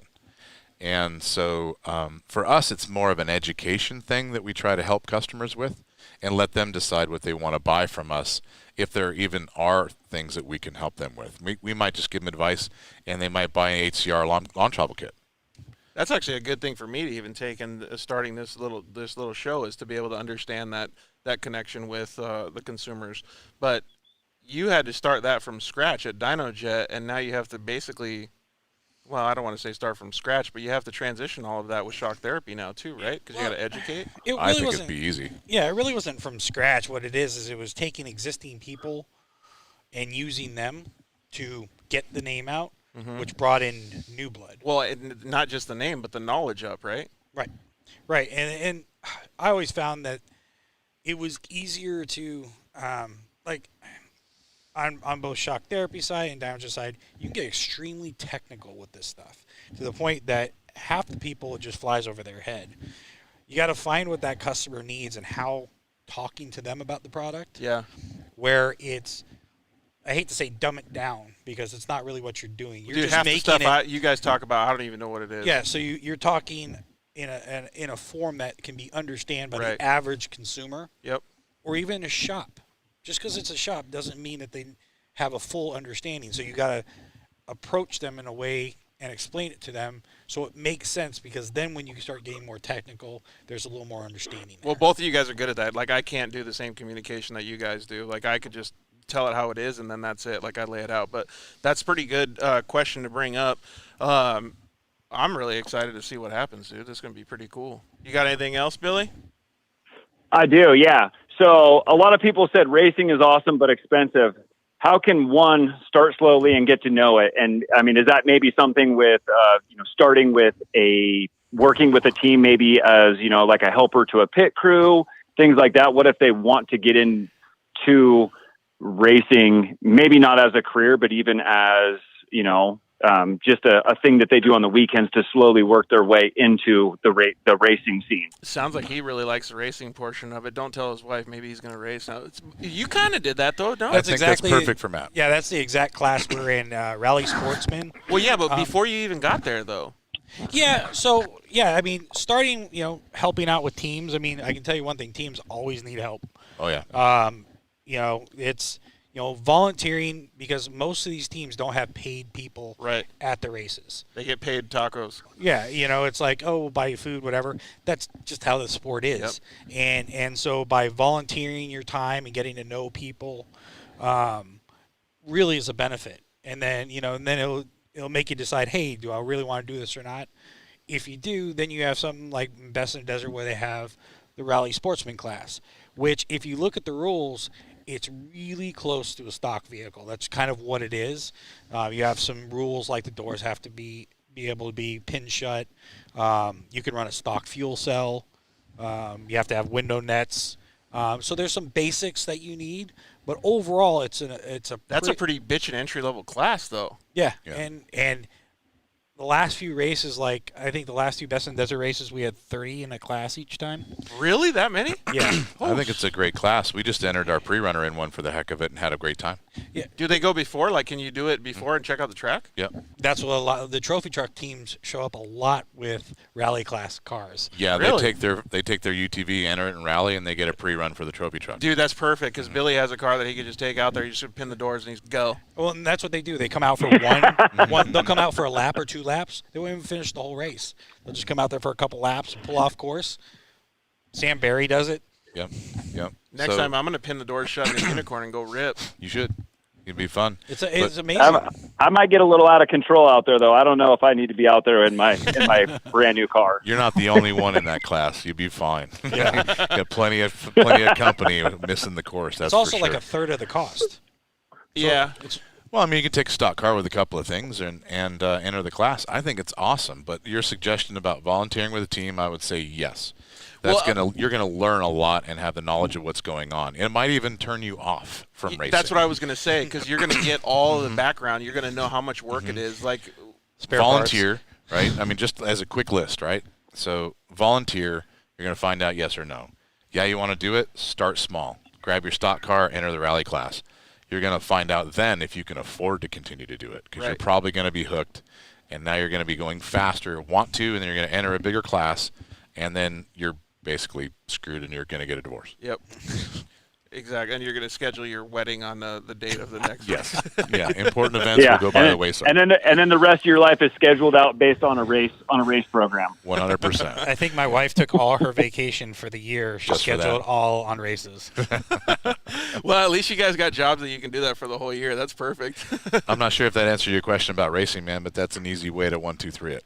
No, yeah, no, it definitely did, and I think a lot of people wonder that, and they wouldn't, they bought a Razor and they love it, or a Can-Am or whatever they bought side by side, and they have the idea and they see it, but they wouldn't know the first thing about how to go about doing it. I think it's cool too, because just thinking about it from a completely non-racer standpoint, everybody goes to the dunes and they have a great time. They're the fastest guy in their camp. They all have a good time. They come back on Monday and they want to be the next Robbie Gordon, right? So that always happens in every camp. It's completely traditional, but it gives the opportunity for those guys to go show what they can do in a car and do it simply. And I'm not being derogatory about it, because I'm stoked on those guys. I love those guys because they're the reason that it's growing so much. I was one of those guys back in the day too, taking the Rhino out, couldn't even climb up hills, but I'd go as fast as I could, right? And then so it really turns into being a good class. If you have those guys coming back, maybe the next year there's 60 guys in the sportsman class or whatever. It's super cool. More the better. Right, and who knows? Maybe the next Baja 1000 champion's watching the show right now as a 16-year-old kid, and maybe he just needs a little bit of guidance and a little bit of help. You have an excellent point, and everybody should push everyone to do it, because you're going to find that guy at some point. Yeah, 100%. And plus, going out and helping a team is just fun as shit anyways. It's always cool. Well, the winner of the sportsman class last year was 13? Was it Robbie's? No, it was Jack Olgus. That's right. Oh, really? 13 years old? Wow. Yeah. What was he driving? So that's the desert doesn't. He drove Polaris last year. He has a no limit built Can-Am this year. So Best in the Desert doesn't have limitations on age or age restrictions? They've had some, but they do some kind of test. Oh, to see if qualify. you can do it good? Yeah. When he's got a famous last name, so I'm sure it was a little bit easier for him. Chris Lemming just commented in and said, if you want to race, be ready to be broke or broken down. Hey, some people are into that. They love that about life. They're willing to fix things, and I know a lot of guys that do rock crawling, and they spend probably more time wrenching on their trucks than they do actually driving them, but it's just a way of life for them, and they wouldn't have it any other way. I think that's the same here. Yeah, 100%. You got to love being around the industry no matter what it is, working, racing, whatever, if you love to do it. So, sweet, man. Thanks so much. Yeah, and then I got one last one. All three of you can answer, or if you don't want to answer, but if you had to pick 3 products for a UTV to upgrade right when you buy one, what would it be? Oh, thank God he said that, because I thought he was going to ask about piercings again. No. As soon as I get off the phone, I'm going to go back to the show, and I'm going to let Justin take back over. All right, I'll go first. Yeah. So I think if I'm going to get a UTV, any brand new one, it doesn't matter what brand it is, or it could be Can-Am, Honda, whoever. The first thing I would do is safety stuff. Some of them have decent cages on them, but I would probably put a cage on it first. I'd get tires and wheels, and then I would do suspension. Matt? I would have to agree with that. I would too, but I'll go in maybe a little bit more detail. So safety first, and that's seats, belts, cage maybe. A lot of the new cages are really nice. You might be able to get away with that one way or the other. Maybe a wheel and tire, because they're usually the stock ones aren't good enough for any of the stuff that we do. Yeah, you get a lot of punctures. And then I would do suspension before horsepower, and I do horsepower last if you're going for the fun accessories, right? So safety's first, and then tuning of the suspension, and then I would go to horsepower. There's no point throwing power to add it if it's not safe and the thing doesn't work right. Yeah. And so in that order would be my suggestion. And you get a lot faster when you have the right suspension. In fact. Yep. Yeah, I definitely agree with that. Right. Although I would agree with all three of you as well. And I got to ask this question. Who in their right mind gets that damn pipe with the second outlet? I don't get it. I don't understand that thing. I don't get it. The dump valve? I don't like it, dude. I'm like anti. Is it the noise thing that you don't like, or what is it? I don't understand why you have 2 holes. I just don't get it. What's the other hole for? This is a family show, George. Hey, God gifted you 2 holes. I I only use one of them on frequently. Okay. Well, I think. Well, here's the thing. I think like Evo developed that exhaust more or less for, I guess, if you had a really high horsepower car, if you were running a heavy horsepower tune and you wanted to basically dump your exhaust before the muffler to create less heat in the engine. It's definitely, a turbo application is definitely wants a little bit of back pressure to spool.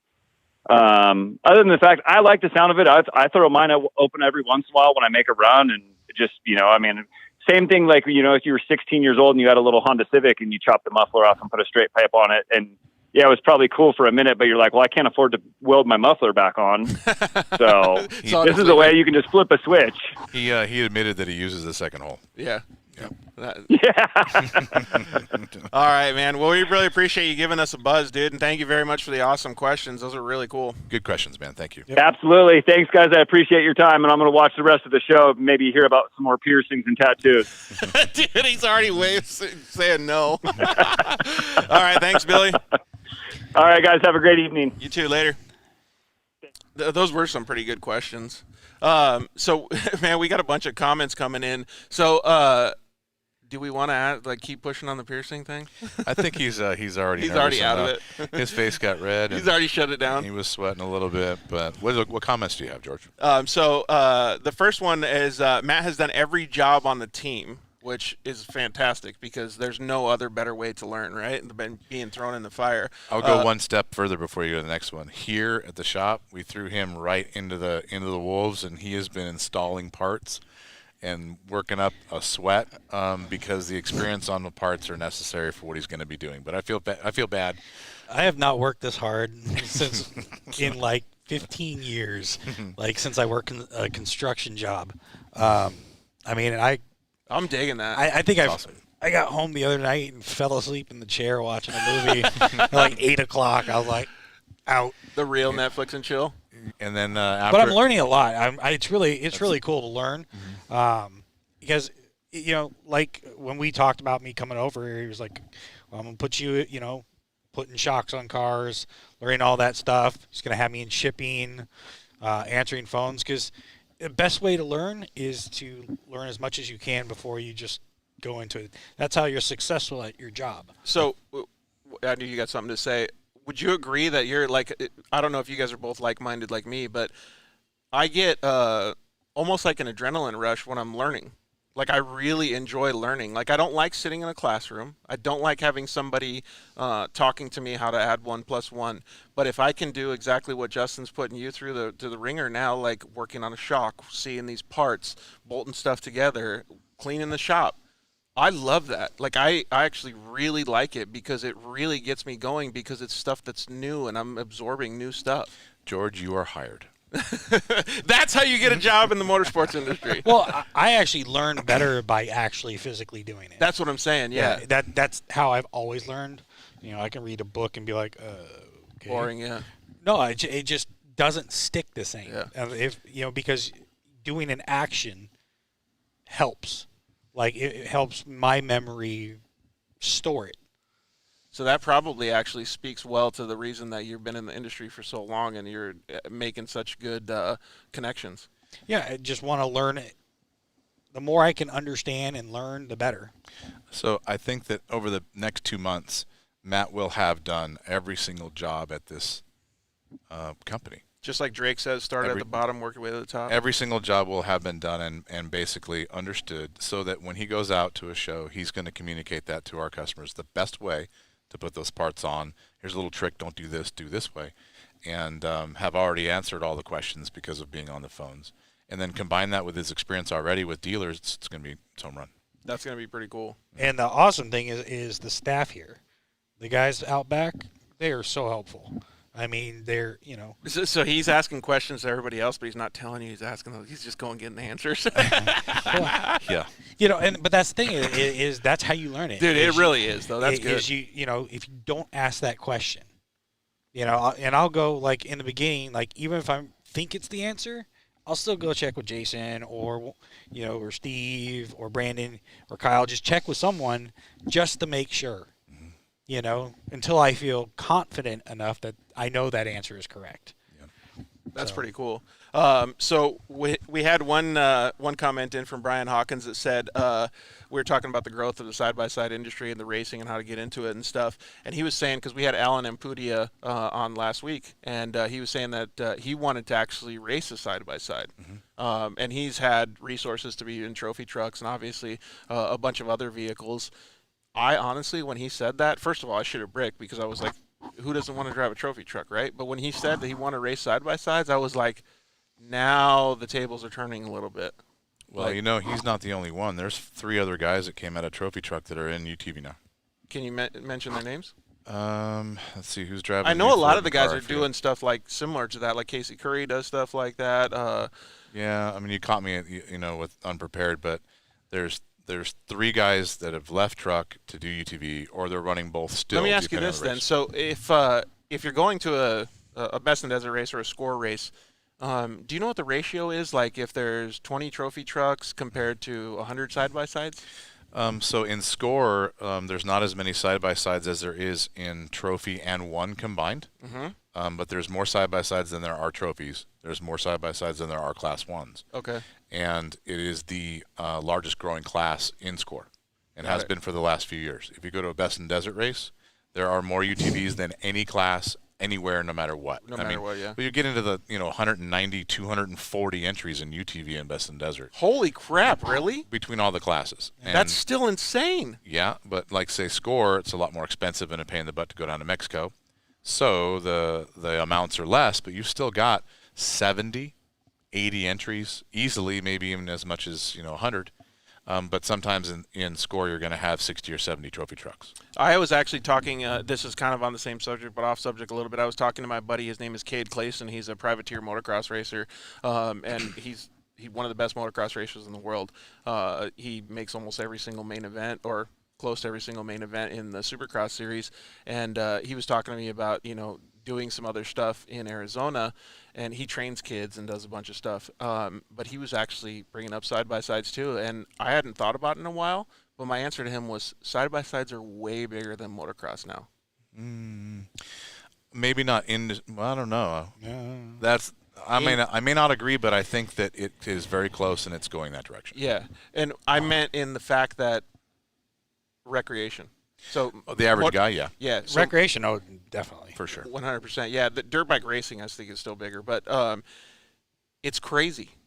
Like we just talked about driving a Rhino in 2010 or whatever it was. Like, it's just insane to me to like grasp this. Like, you guys see it every day, but I don't get to talk to as many people and be on the ground floor like you guys. I just cannot believe it, how big it's getting. Good for us. Yeah, absolutely. And great for the industry and great for people. I think I love it. Yeah. I think the side-by-sides have actually, though, brought an off-road racing in the United States has brought a new surge of people coming to watch races. Oh, agreed, 100%. I mean, you go to Laughlin, you'd be amazed at how many people are actually standing up, on the hill watching. So I was at a Laughlin race in 2002, and UTVs weren't racing really yet.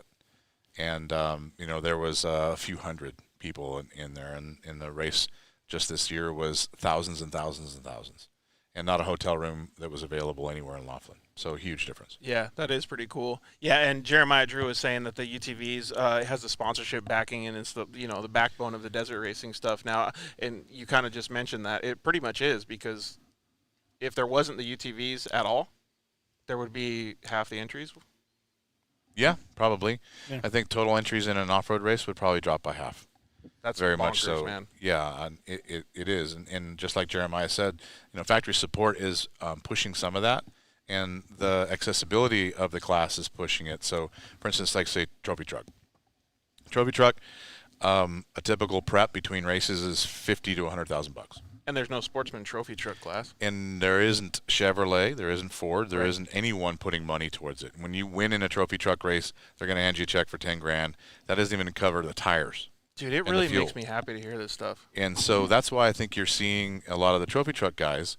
They're all competitors, and they're all racers, and they want to race against the best, and they want to beat the best.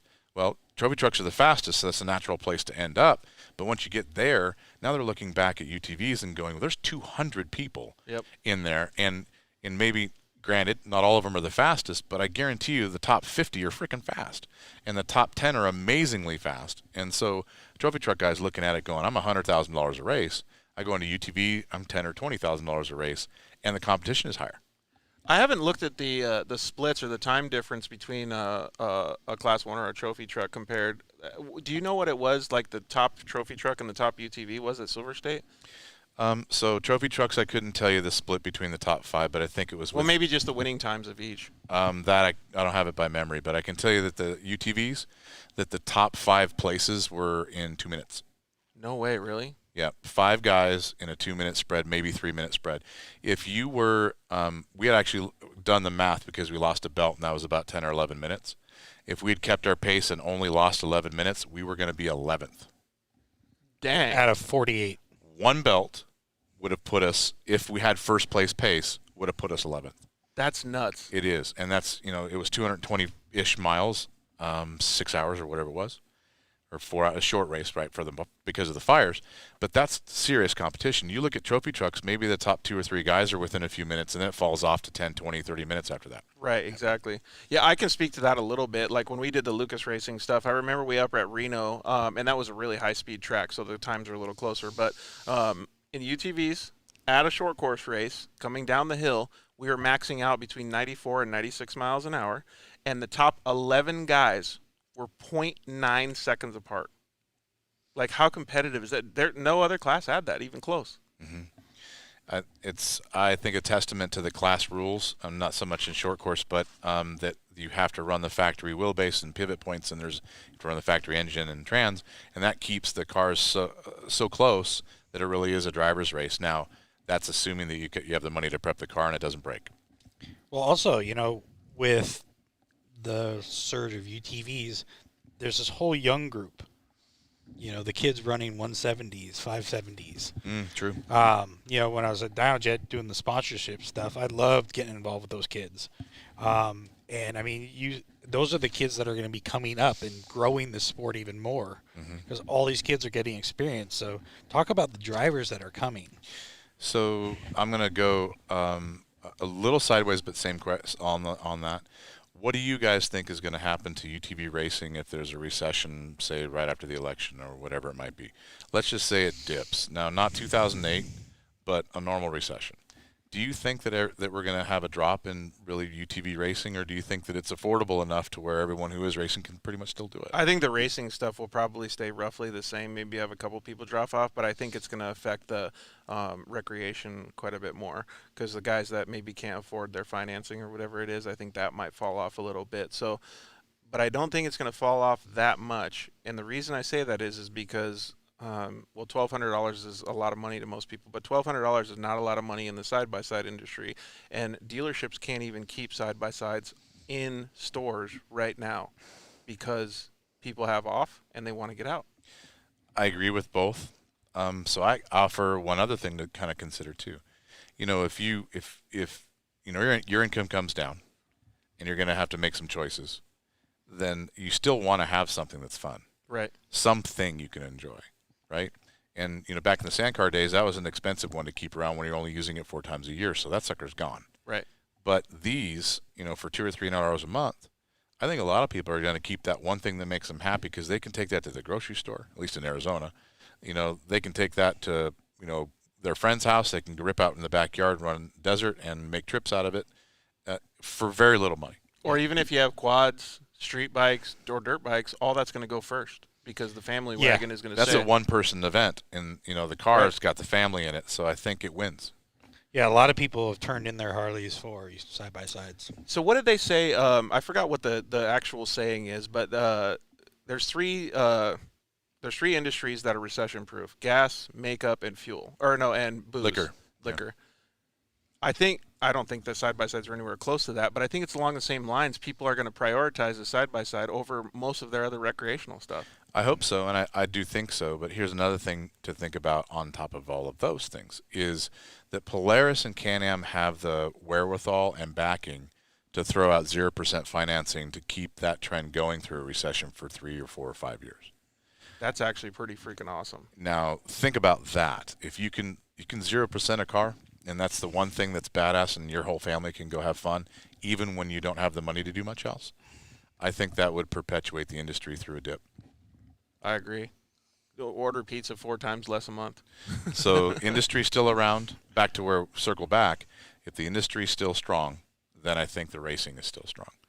That makes a good point. What do you think, Matt? I think so. I mean, it's going out to the dunes or something for the weekend is a lot cheaper than going and buying 4 airline tickets, and That's a then huge hotels, point. rental cars. That's, my wife and I just bought a toy hauler. It's like, oh, now we can go camping with the kids. Right. It's a lot cheaper than family of 4 going to Disneyland for the weekend.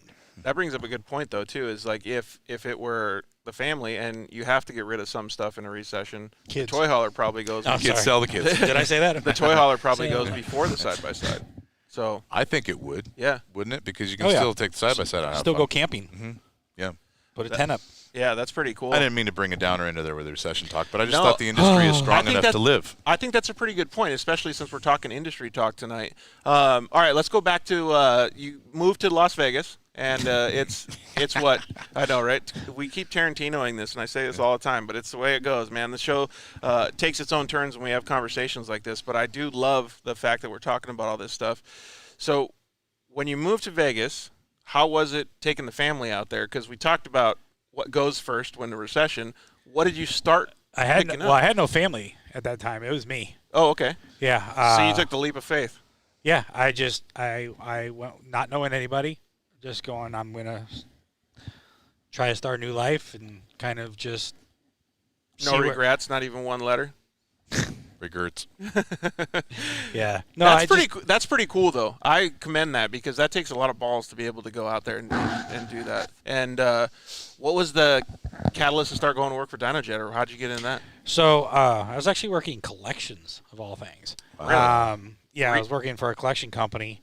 I thought you were going to say like repos or something. You were out there just muscling people. No, the company I worked for did do motorcycle repos for a couple of the companies, for Yamaha, I think.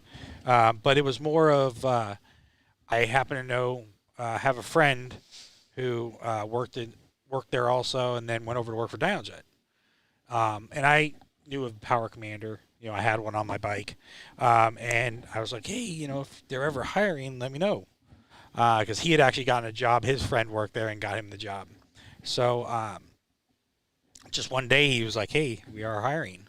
And I was like, okay. So I put in an application, went and interviewed, and then didn't hear from him for like 2 months. And I was like, oh, God, I guess I didn't get the job. Mm-hmm. And I remember getting the phone call, and they're like, hey, yeah, when can you start? I was like, it's Friday, right? Like, I'll be there Monday. Nice. Because in the collection companies, the day you turn in your 2-week notice, you're out.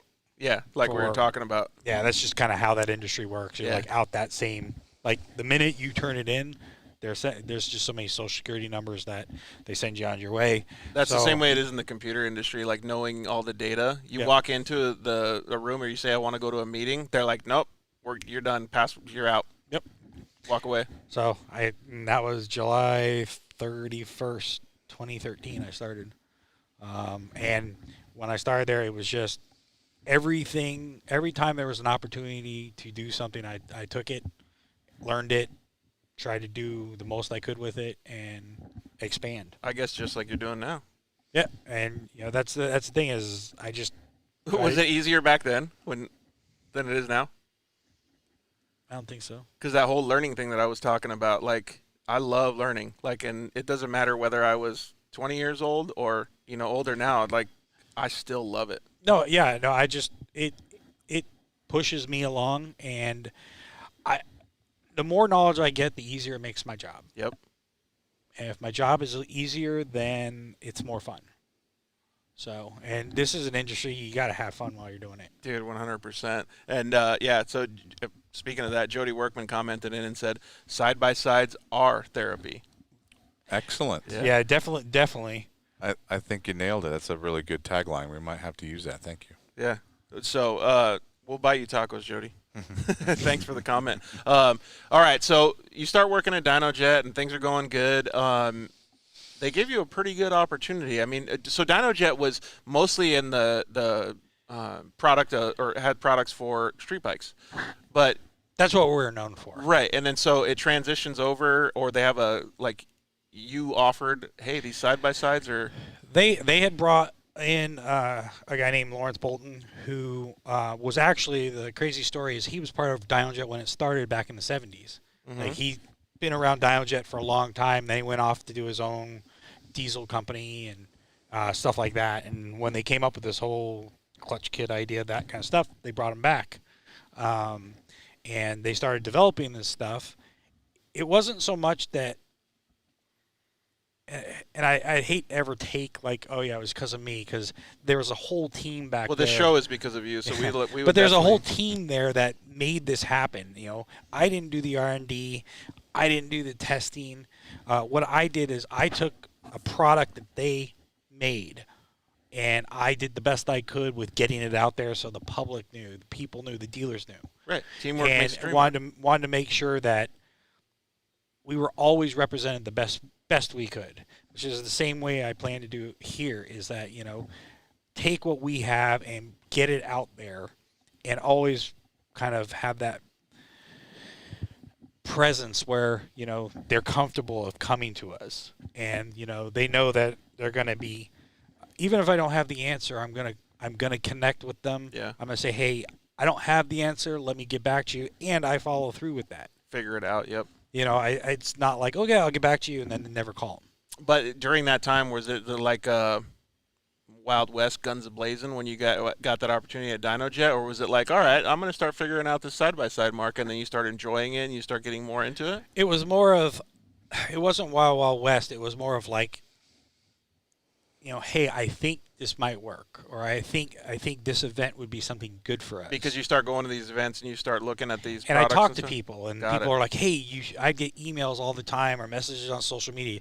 Hey, you should come check this event out. And so I do some research, see what the event was, and be like, hey, we might want to go to this. That's pretty cool.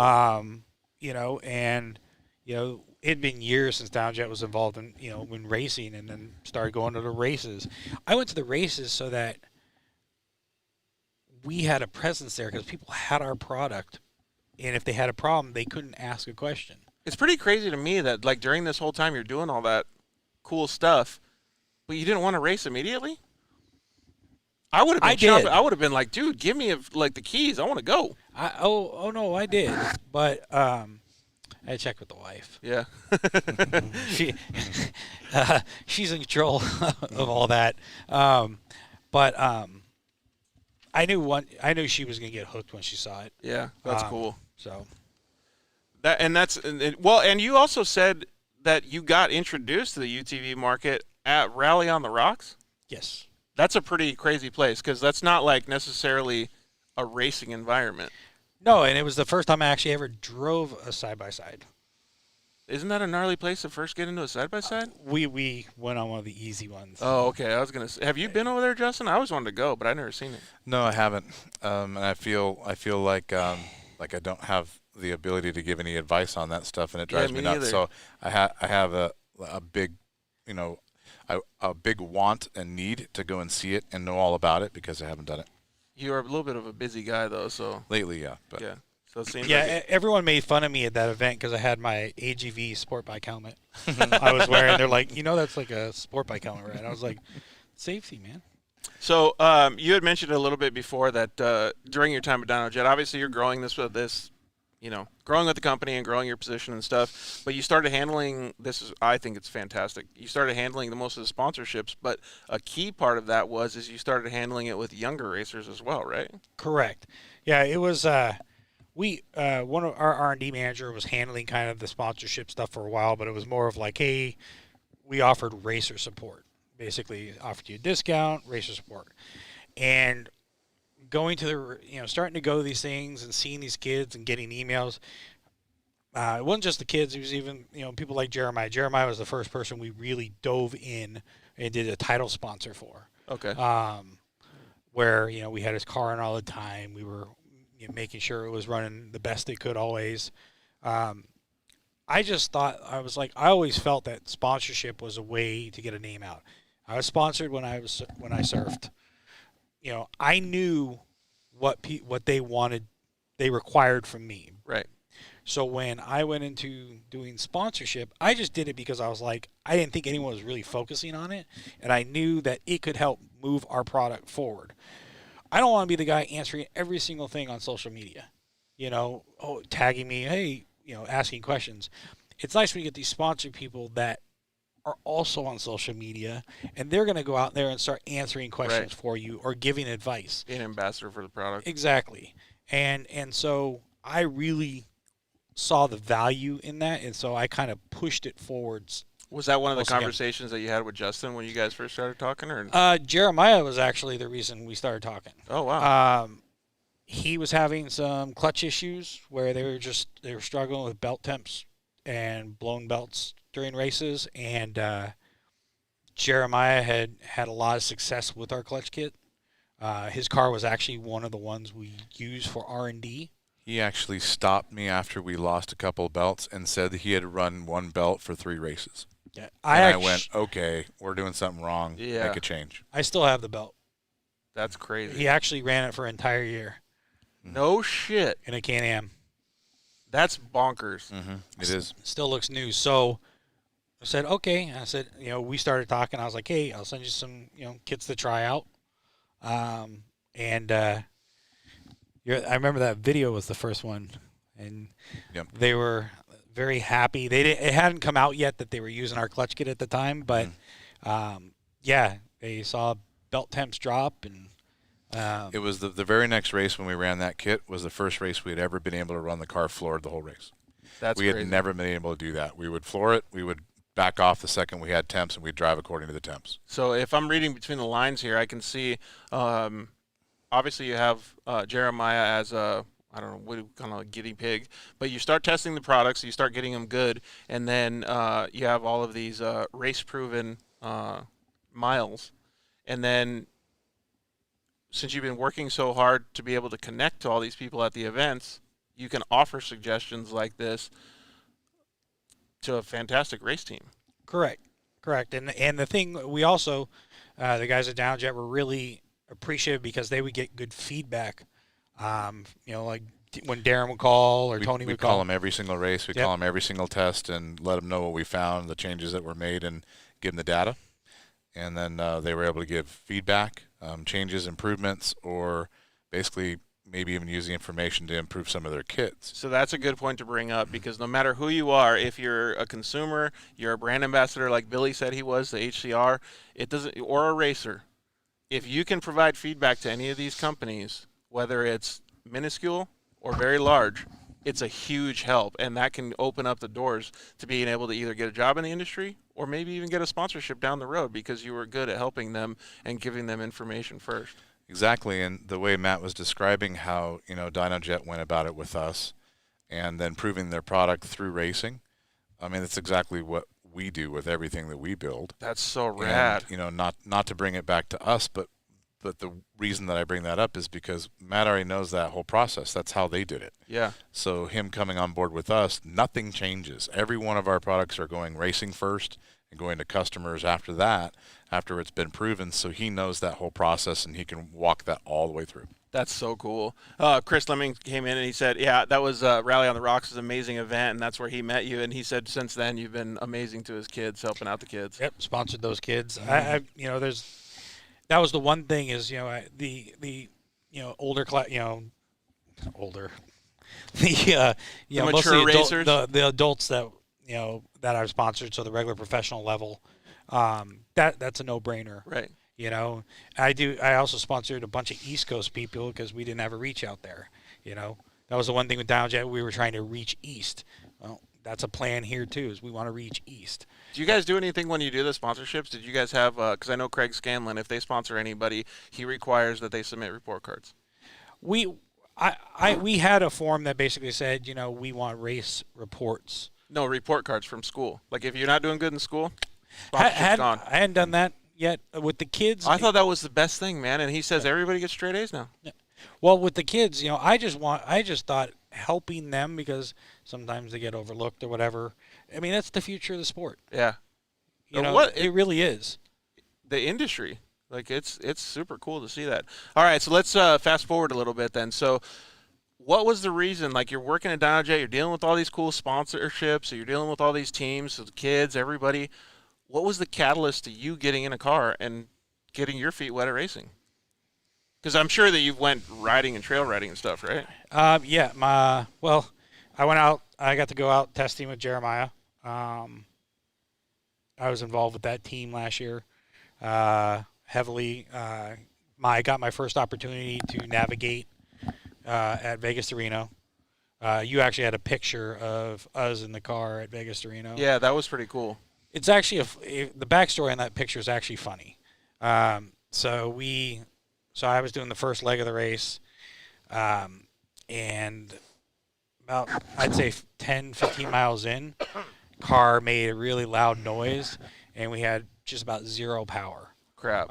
Couldn't do over 30. I know we came into a speed section there, and That's I'm the worst like, feeling. You need to slow down. You need to slow down. He's like, I can't go over 25. I'm like, all right, because it's a 25-mile section. And I had we had pre-run that course last year, just the beginning, and I had memorized, written down. I had it on tape, that long whip section going, with the rollers in the back when you're going to pit 1. I had a count, so I knew it was 1, 1, 2. I knew the pattern, and so I practiced over, and I had GoPro footage where I was like, all right, this is my moment to shine, all this stuff. Well, we couldn't go over 25 miles an hour. I got a separate question. Are you good at poker? If you can come get those patterns down? No, I'm not. I was gonna say. Can't count cards. Yep. So that was Harlan was taking that photo, and if you zoom That's in, a good photo though. if you zoom in the photo, both waving like this because we can't go very fast. I think you've been in limbo a couple times. Oh yeah, we've blown intake hoses off, and you got nothing. Yep. So okay, so that was the That catalyst? was mine, and I want my thing is I was always willing to, like, if someone says, hey, you want to race with me, get in the car, I don't have to drive every time. I just want to be in the car. Yeah. I went and did a race in Kentucky with James Cantrell, the tree racing. Talk about something crazy. Mm-hmm. You might only do 45 miles an hour, but when you've got these immovable objects in front of you that you're flying at, I have a whole new respect for those guys. But, it was one of those things, like, if, the last race I got to, co-drive for the Funnies VP team, which they're the ones who helped me build this car. I'm always willing to jump in the car. I don't have to drive. Yeah, that makes a good point. But driving is sure fun. That makes a good point, though, is you're willing to put in the work. So we got a couple questions that came in. Well, first of all, Jody said, Dr. Shock it is, come to the Midwest. So I don't know what she means by come to the Midwest. Maybe there's some cool races out there. But Alfonso was asking, what's something the average weekend warrior would not expect during a racing experience? And I'll answer. I'd like you guys to answer, too. In the desert, it's the speed over the obstacles. In short course, it's how fast you go into the corners. What's your guys? I think it's how fast you go over a whoop section. The people would be surprised. Yeah. Weekend because you warrior. usually come to one of those sections, you're like... Justin took me out in a Can-Am once through some of the trails behind where he lives a long time ago, and I think it was in Isom's car, and I was sitting passenger, and I go, I don't understand how, because to me the craziest thing was seeing everything pass that fast. Because I couldn't, it was hard for my peripherals not to keep track of all this, I don't know what you want to call it, just flashes right next to you. So I would think that the tunnel vision would be what you don't expect. You need to have that tunnel vision. I think trying to put myself in the place of most weekend warriors, if you're on a normal weekend deal, you're going to drive. If you drive as fast as you can drive in your weekend warrior car, then you're driving maybe to either your limits and then you slow down when you reach that limit, or you drive to the car's limits and you slow down when you reach that. Okay, take those two ideas, completely throw them out the window, and now you hop in a car in the same spot and it's a desert race. It is 100% pinned through anything you go through, or 100% brakes. Right. And you don't ever stop. You don't ever lift. You don't ever take a break. You do that for hours upon hours upon hours, and then you get fuel, and then you do it again for hours and hours and hours. So that level of disrespect to your car, you better get used to driving it like you plan to explode it, because that's how you have to in a race like that. I need to change my answer. Uh-oh. The dust. That's yeah, actually that's a good another one. one too. Yeah, Like- dust is a bitch. Like going full tilt boogie, not being able to see in farther than the front bumper, Yep. And That's just, always been knowing crazy. there's cars in front of you and cars behind you. and literally go hands off the wheel, because you're not doing any better trying to put it somewhere. You don't know where it's going anyway. Yep. I feel like that is something that's not just you can't just do. It's like learned. Like, because I've done it only a few times, just at the UTV World Championship, in a shorter race than most of the races that you guys have done. And I was always decent, like going through the dust. I wouldn't slow down or anything, but I was scared. And that was very little dust compared to the dust that your guys are talking about, or silt. Complete brownout. Yeah, that last 100%. race. Yeah, 100% brownout, and I mean like literally don't even see the bumper. Yeah, like you can barely see the shock tower or something. So in a lot of these straightaways, for instance, at the last race, the first 30 miles or first 20 miles or so is straightaway, 100 miles an hour, 90-degree turn. Straightaway, 100 miles an hour, 90-degree turn. And every single straightaway is blind. yeah, brown because out, the dust is 100% going. brown. Yeah, And so you have to be able to put your foot in it, and when your navigator's like 90, 92, 94, 95, 96, don't lift when you're blind. God, that's insane. And trust when he calls out that turn that Yeah, 90's coming up, and hopefully he calls it right. Woo-wee. That's pretty crazy, man. All right, so let's go a little bit further into the story, since we're talking about racing. Give us a little bit of background on how you built your car.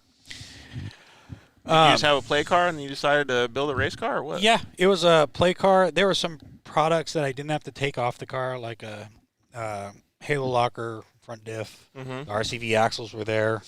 So you had some nice stuff already on it. Yeah, definitely had some nice stuff on there. The KC light bar. What changed is that I've made a lot of big and good relationships in this industry. Yeah. So when I kind of decided to start racing, a lot of people wanted to help out. That's awesome. So people like HCR, sent me the trailing arms and A-arms. Justin helped me out with the shocks. And a lot of people may not know this. This is a DS. It's 64-inch. It's a narrow car, and it has the smaller shocks on it than most Right. of the stuff that people are racing. Yep. And It's he's quite a able bit to- smaller than your car. Yeah, and he's able to run through stuff pinned. Yeah. That's cool, man. No, you couldn't do that on YXZ. Definitely not in the Unicorn. If Chase was driving, he'd tell you it would float over everything. Chase knows all, right? Yeah. What Jeremiah Drews chimed in and said, co-drivers don't get respect. We were actually talking about this. I don't know if it was with you guys, but I was talking about this, and I was saying, it was actually with Alan Ampudia. The co-driver is got to be, like, I would even consider, I think I said it in the last show, the co-driver is more important than the driver. Agreed. Because the driver is just listening at that point. The co-driver is the one making the decisions, right? I will jump in on that. So I've navigated for Class 10, Class 1, trophy truck, limited truck, and driven those, and driven these. And I think the right seat takes a special guy that can completely throw their trust out the window, or have the ultimate amount of trust in the driver, because to do their job right, they're staring at a screen and their neck is hurting. Yep. Through all of that, and not so much where they're going. It's almost mouth is dry from talking the whole time. exactly, and they have to understand that the driver's not going to kill them every time. Got it. And so if you ever get queasy, then it's not the job for you, because you can't look where you're going to straighten yourself out at all. And I think the driver is important, because they're carrying the speed and looking where they're going and doing the best they can. I think the navigator keeps them from killing himself on blind corners when it's not coming up. The driver does the easy stuff. The navigator does the hard stuff. Got it. Makes a big difference, though. And any of the guys that are good racers or top racers will always say, thank you. My co-driver did so much work today. It's a hard thing to do. And a lot of times the co-driver seat makes for a better driver. That's a good point. Oh, guaranteed. Like you were saying, you'd learn everything. Yeah, because if you don't know that side, you don't understand. You know, it definitely has helped me, and that's why I'm always game to jump back in there. Yeah, I don't think it's bad either. So the reason that I said it was because the way that I approached my words was I sat in the co-driver's seat, and it was very, very difficult for me. It was really difficult. I think it was it got easier as we went through the race, but it was like I didn't have control, you know what I mean? So you got to lose, like you just said, you got to wipe everything clean and just be like, all right, I trust this guy, or I don't care if I trust him. But it was pretty difficult. And I thought to myself, I'm not even going to make it through this dang race. Like my neck hurt, like you said, like all this stuff. And I was like, okay. Anxiety builds. Yeah, exactly. A lot too upon itself if you're not comfortable. Well, it's because it's a lot of pressure, right? What if I don't call this at the right time and we blow out that corner? Or we It's on hit you. it? Yeah. Exactly. So that's why I said it was important for them to have it, because they are so integral. Jeff and I joke all the time. Sometimes he'll call a right instead of a left. I can see it, so I know it's a left, right? So, but we add that up. It's $100 every mistake, or okay, one more and I'm stopping and kicking you out. Yeah. So it's a fun little game. I've done that too. Like left. No, oh, sorry, that was right. Well, it's like even the last race. I don't know what was in that race, but lead nav didn't work at all. Temp or slow. Yeah, Wasn't refreshing. No, it had us like miles away. Like most of the race. Luckily, the car I was in had one of those little small 5-inch Lawrences. Yeah. I was able to look down at that, even though it looked like dot matrix. It was like I could still see it. Because I actually gave the iPad out the window at one of the pits because I was like, Pointless. it's not even working. I'm not a lead nav fan. You run backup nav then, or you guys have two, or just one? No, just one GPS. But we use lead nav for pre-runs, so we can maybe find ways around things. In score, you can do that. In Best in Desert, no. But lead nav for us isn't fast enough. It doesn't refresh fast enough for a race car. It'll tell you you're in the corner after you've passed it. Yep. Plus, iPads are really sensitive to direct sunlight. Yeah. They'll overheat and shut off for a while. So we exnate that and just stay with the GPS. Well, that's a good thing to know. So any of you viewers out there, if you're trying to get a GPS system, I actually had this question a few weeks ago. It sounds like the Lawrence stuff is pretty good, huh? That's what we run. I think just about every big team does. Trophy trucks too. I'll be running over there soon. All right. Well, so living in Vegas, and all of a sudden, it's like, all right, yeah, we're coming down to Arizona. We're gonna have some fun in the heat. So Matt, what's your plans here? Now that you're here, what do you think this is going to be? I think it's gonna be one of the coolest adventures. Personally, I'm very excited for it. Family excited too? Yeah. Family's excited to be down here. We've talked over the years about that Phoenix was always one of the options. And getting this opportunity here, I just know that shock therapy is in this growth motion that I want to be a part of. It's fun to be on that ride and be a part of that ride. I think so too. I think Justin's doing a very good job, but I also think that it's a lot of the industry growth. I think it's people like you that started at DynoJet. I think it's tons and tons of other people that are working. Joey Giovanni, like all these guys are helping grow the industry, and it's benefiting everyone. Yep. I think if you have all those good people communicating and have that, they all have each other's cell phones, then that's even better. Then it becomes a really solid industry that's growing, not one that's temporary. Got it. Well, so is there any cons to moving to Phoenix other than it's hot as shit? Humidity, Jesus. Really? I don't think it's. It's probably just because he's but if you, it just came from Vegas, was just a dry heat. So same temp. Vegas doesn't have the monsoons though, right? Right. Well, that's true. Yeah. You got that. And I happen to move right in the middle of that. You know what's good about the monsoons? Side-by-side riding. True. They water down the trails. All right. So, well, first of all, thank you very much. I really appreciate you coming on the show and stuff. We have a rapid-fire Q&A, rapid-fire, because we want to do it. But I'm going to ask you guys both these questions. So the first question is, iRacing or real racing? Matt first. Real racing. What's iRacing? I'm kidding. Yeah, I agree. I agree with that. But some of these are profiling questions, mind you. Oh. So Want to go on a date? I know, right? This one is a Supercross or motocross question, so I'll skip over that, and we'll go to a desert racing question. Dustin Jones or Brandon Sims? Ooh. First. Dustin Jones. Really? I like Dustin's persona on media. Okay. But I think that Brandon is faster. Sorry, Dustin. Oh man, I gotta go with the mullet, man. I'll go there all day you long. gotta go with the jorts. Yeah. Okay, favorite food? Tacos. Yes. Woo!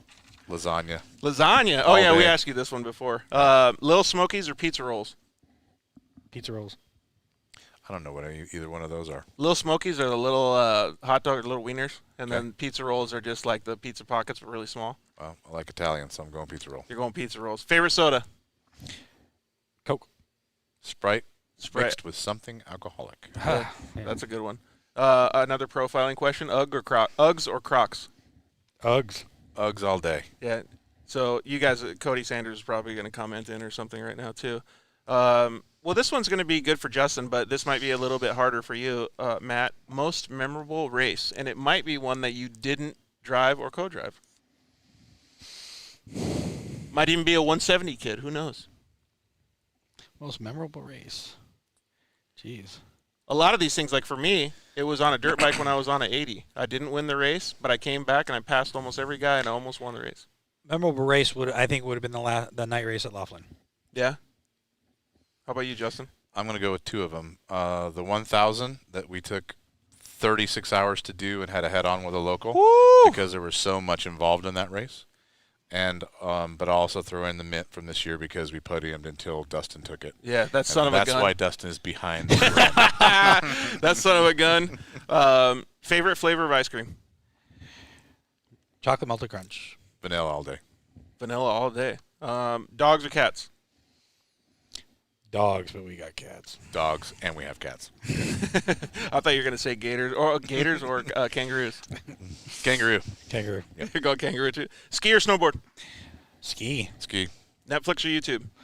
Netflix. Don't have Netflix, so I have to say YouTube. And because I live in the sticks, we don't have good enough connection for Yeah, it. gotcha.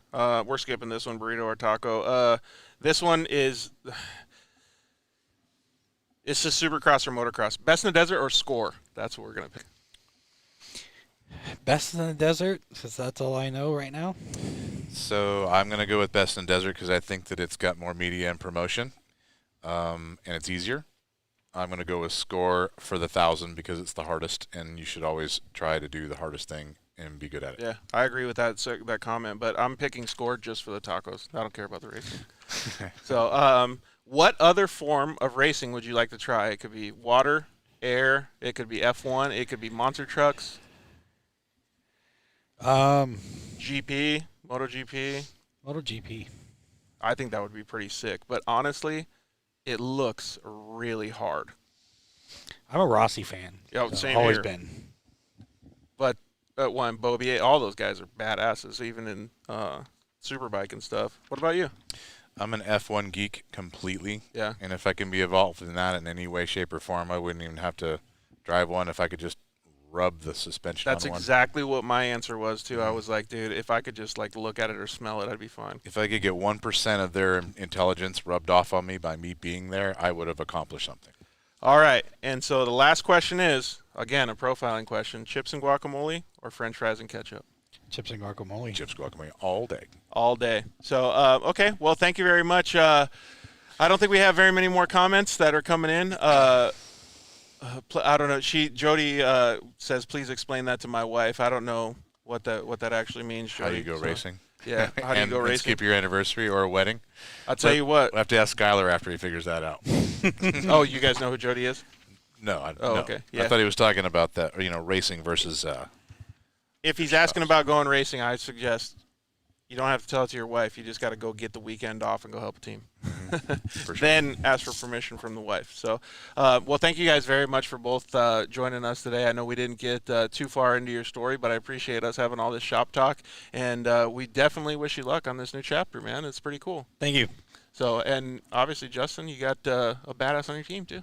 I know. I'm really proud of him being here. I'm excited. Yeah, it's a big change, but it looks like it's going to be an awesome change. So, thank you guys very much. If you want to follow up with Matt, you can look at some of the latest social media posts that we did at the Dirt Life or on Shock Therapy, and you can follow him on Instagram. He's linked in any of those posts. Next week we have another awesome show. Well, it's not this coming Monday, but next Monday with Travis Zollinger of Zollinger Racing Products. So that's going to be a really cool show. We're going to talk about racing again. We're going to talk about some of the products that they have and just have a good time with them. So we can't thank Justin enough for being a sponsor of the show. You can always use the code DIRTLIFE at shocktherapist.com and save a whole bunch of money. You can call them up, get your appointment scheduled for a ride improvement system, and mention that the Dirt Life referred you over there. Like I said, Zollinger Racing Products, you can use the code DIRTLIFE and save a whole bunch of money there. Rugged Radios, again, use the code DIRTLIFE, save a bunch of money at ruggedradios.com. Solder Weld, those guys are always doing a good job. They got these new welding blankets out. They got the off-road repair kit. And, and I wanted to thank those guys from TAC Media for giving you guys those dog tags, too. It's a really, really good idea to have those tags. I think it's going to be cool. And I'd like to talk with Don and the guys at Best in the Desert and stuff, too. So thank you very much to the guys at Solder Weld. You can use the code DIRTLIFE at solderweld.com and save a whole bunch of money. And thank you very much to Ryan and all the guys at KMC Wheels. We really appreciate it. Since I thanked all the sponsors, do you guys have anybody that you'd like to thank? I'd like to thank Steve for helping set up today. Steve is awesome. And, yes, thanks, Steve. Yeah, and everybody else that was around here kind of working on it as well. And thank you guys very much for staying late. Yep, thank you. Anytime, man. Appreciate it. Thank you, George. Thank you guys very much for tuning in to the Dirt Life Show. We will see you guys soon. Pay attention to our social media. Have a great night. We love you. Goodbye. Thanks for listening to the Dirt Life Show.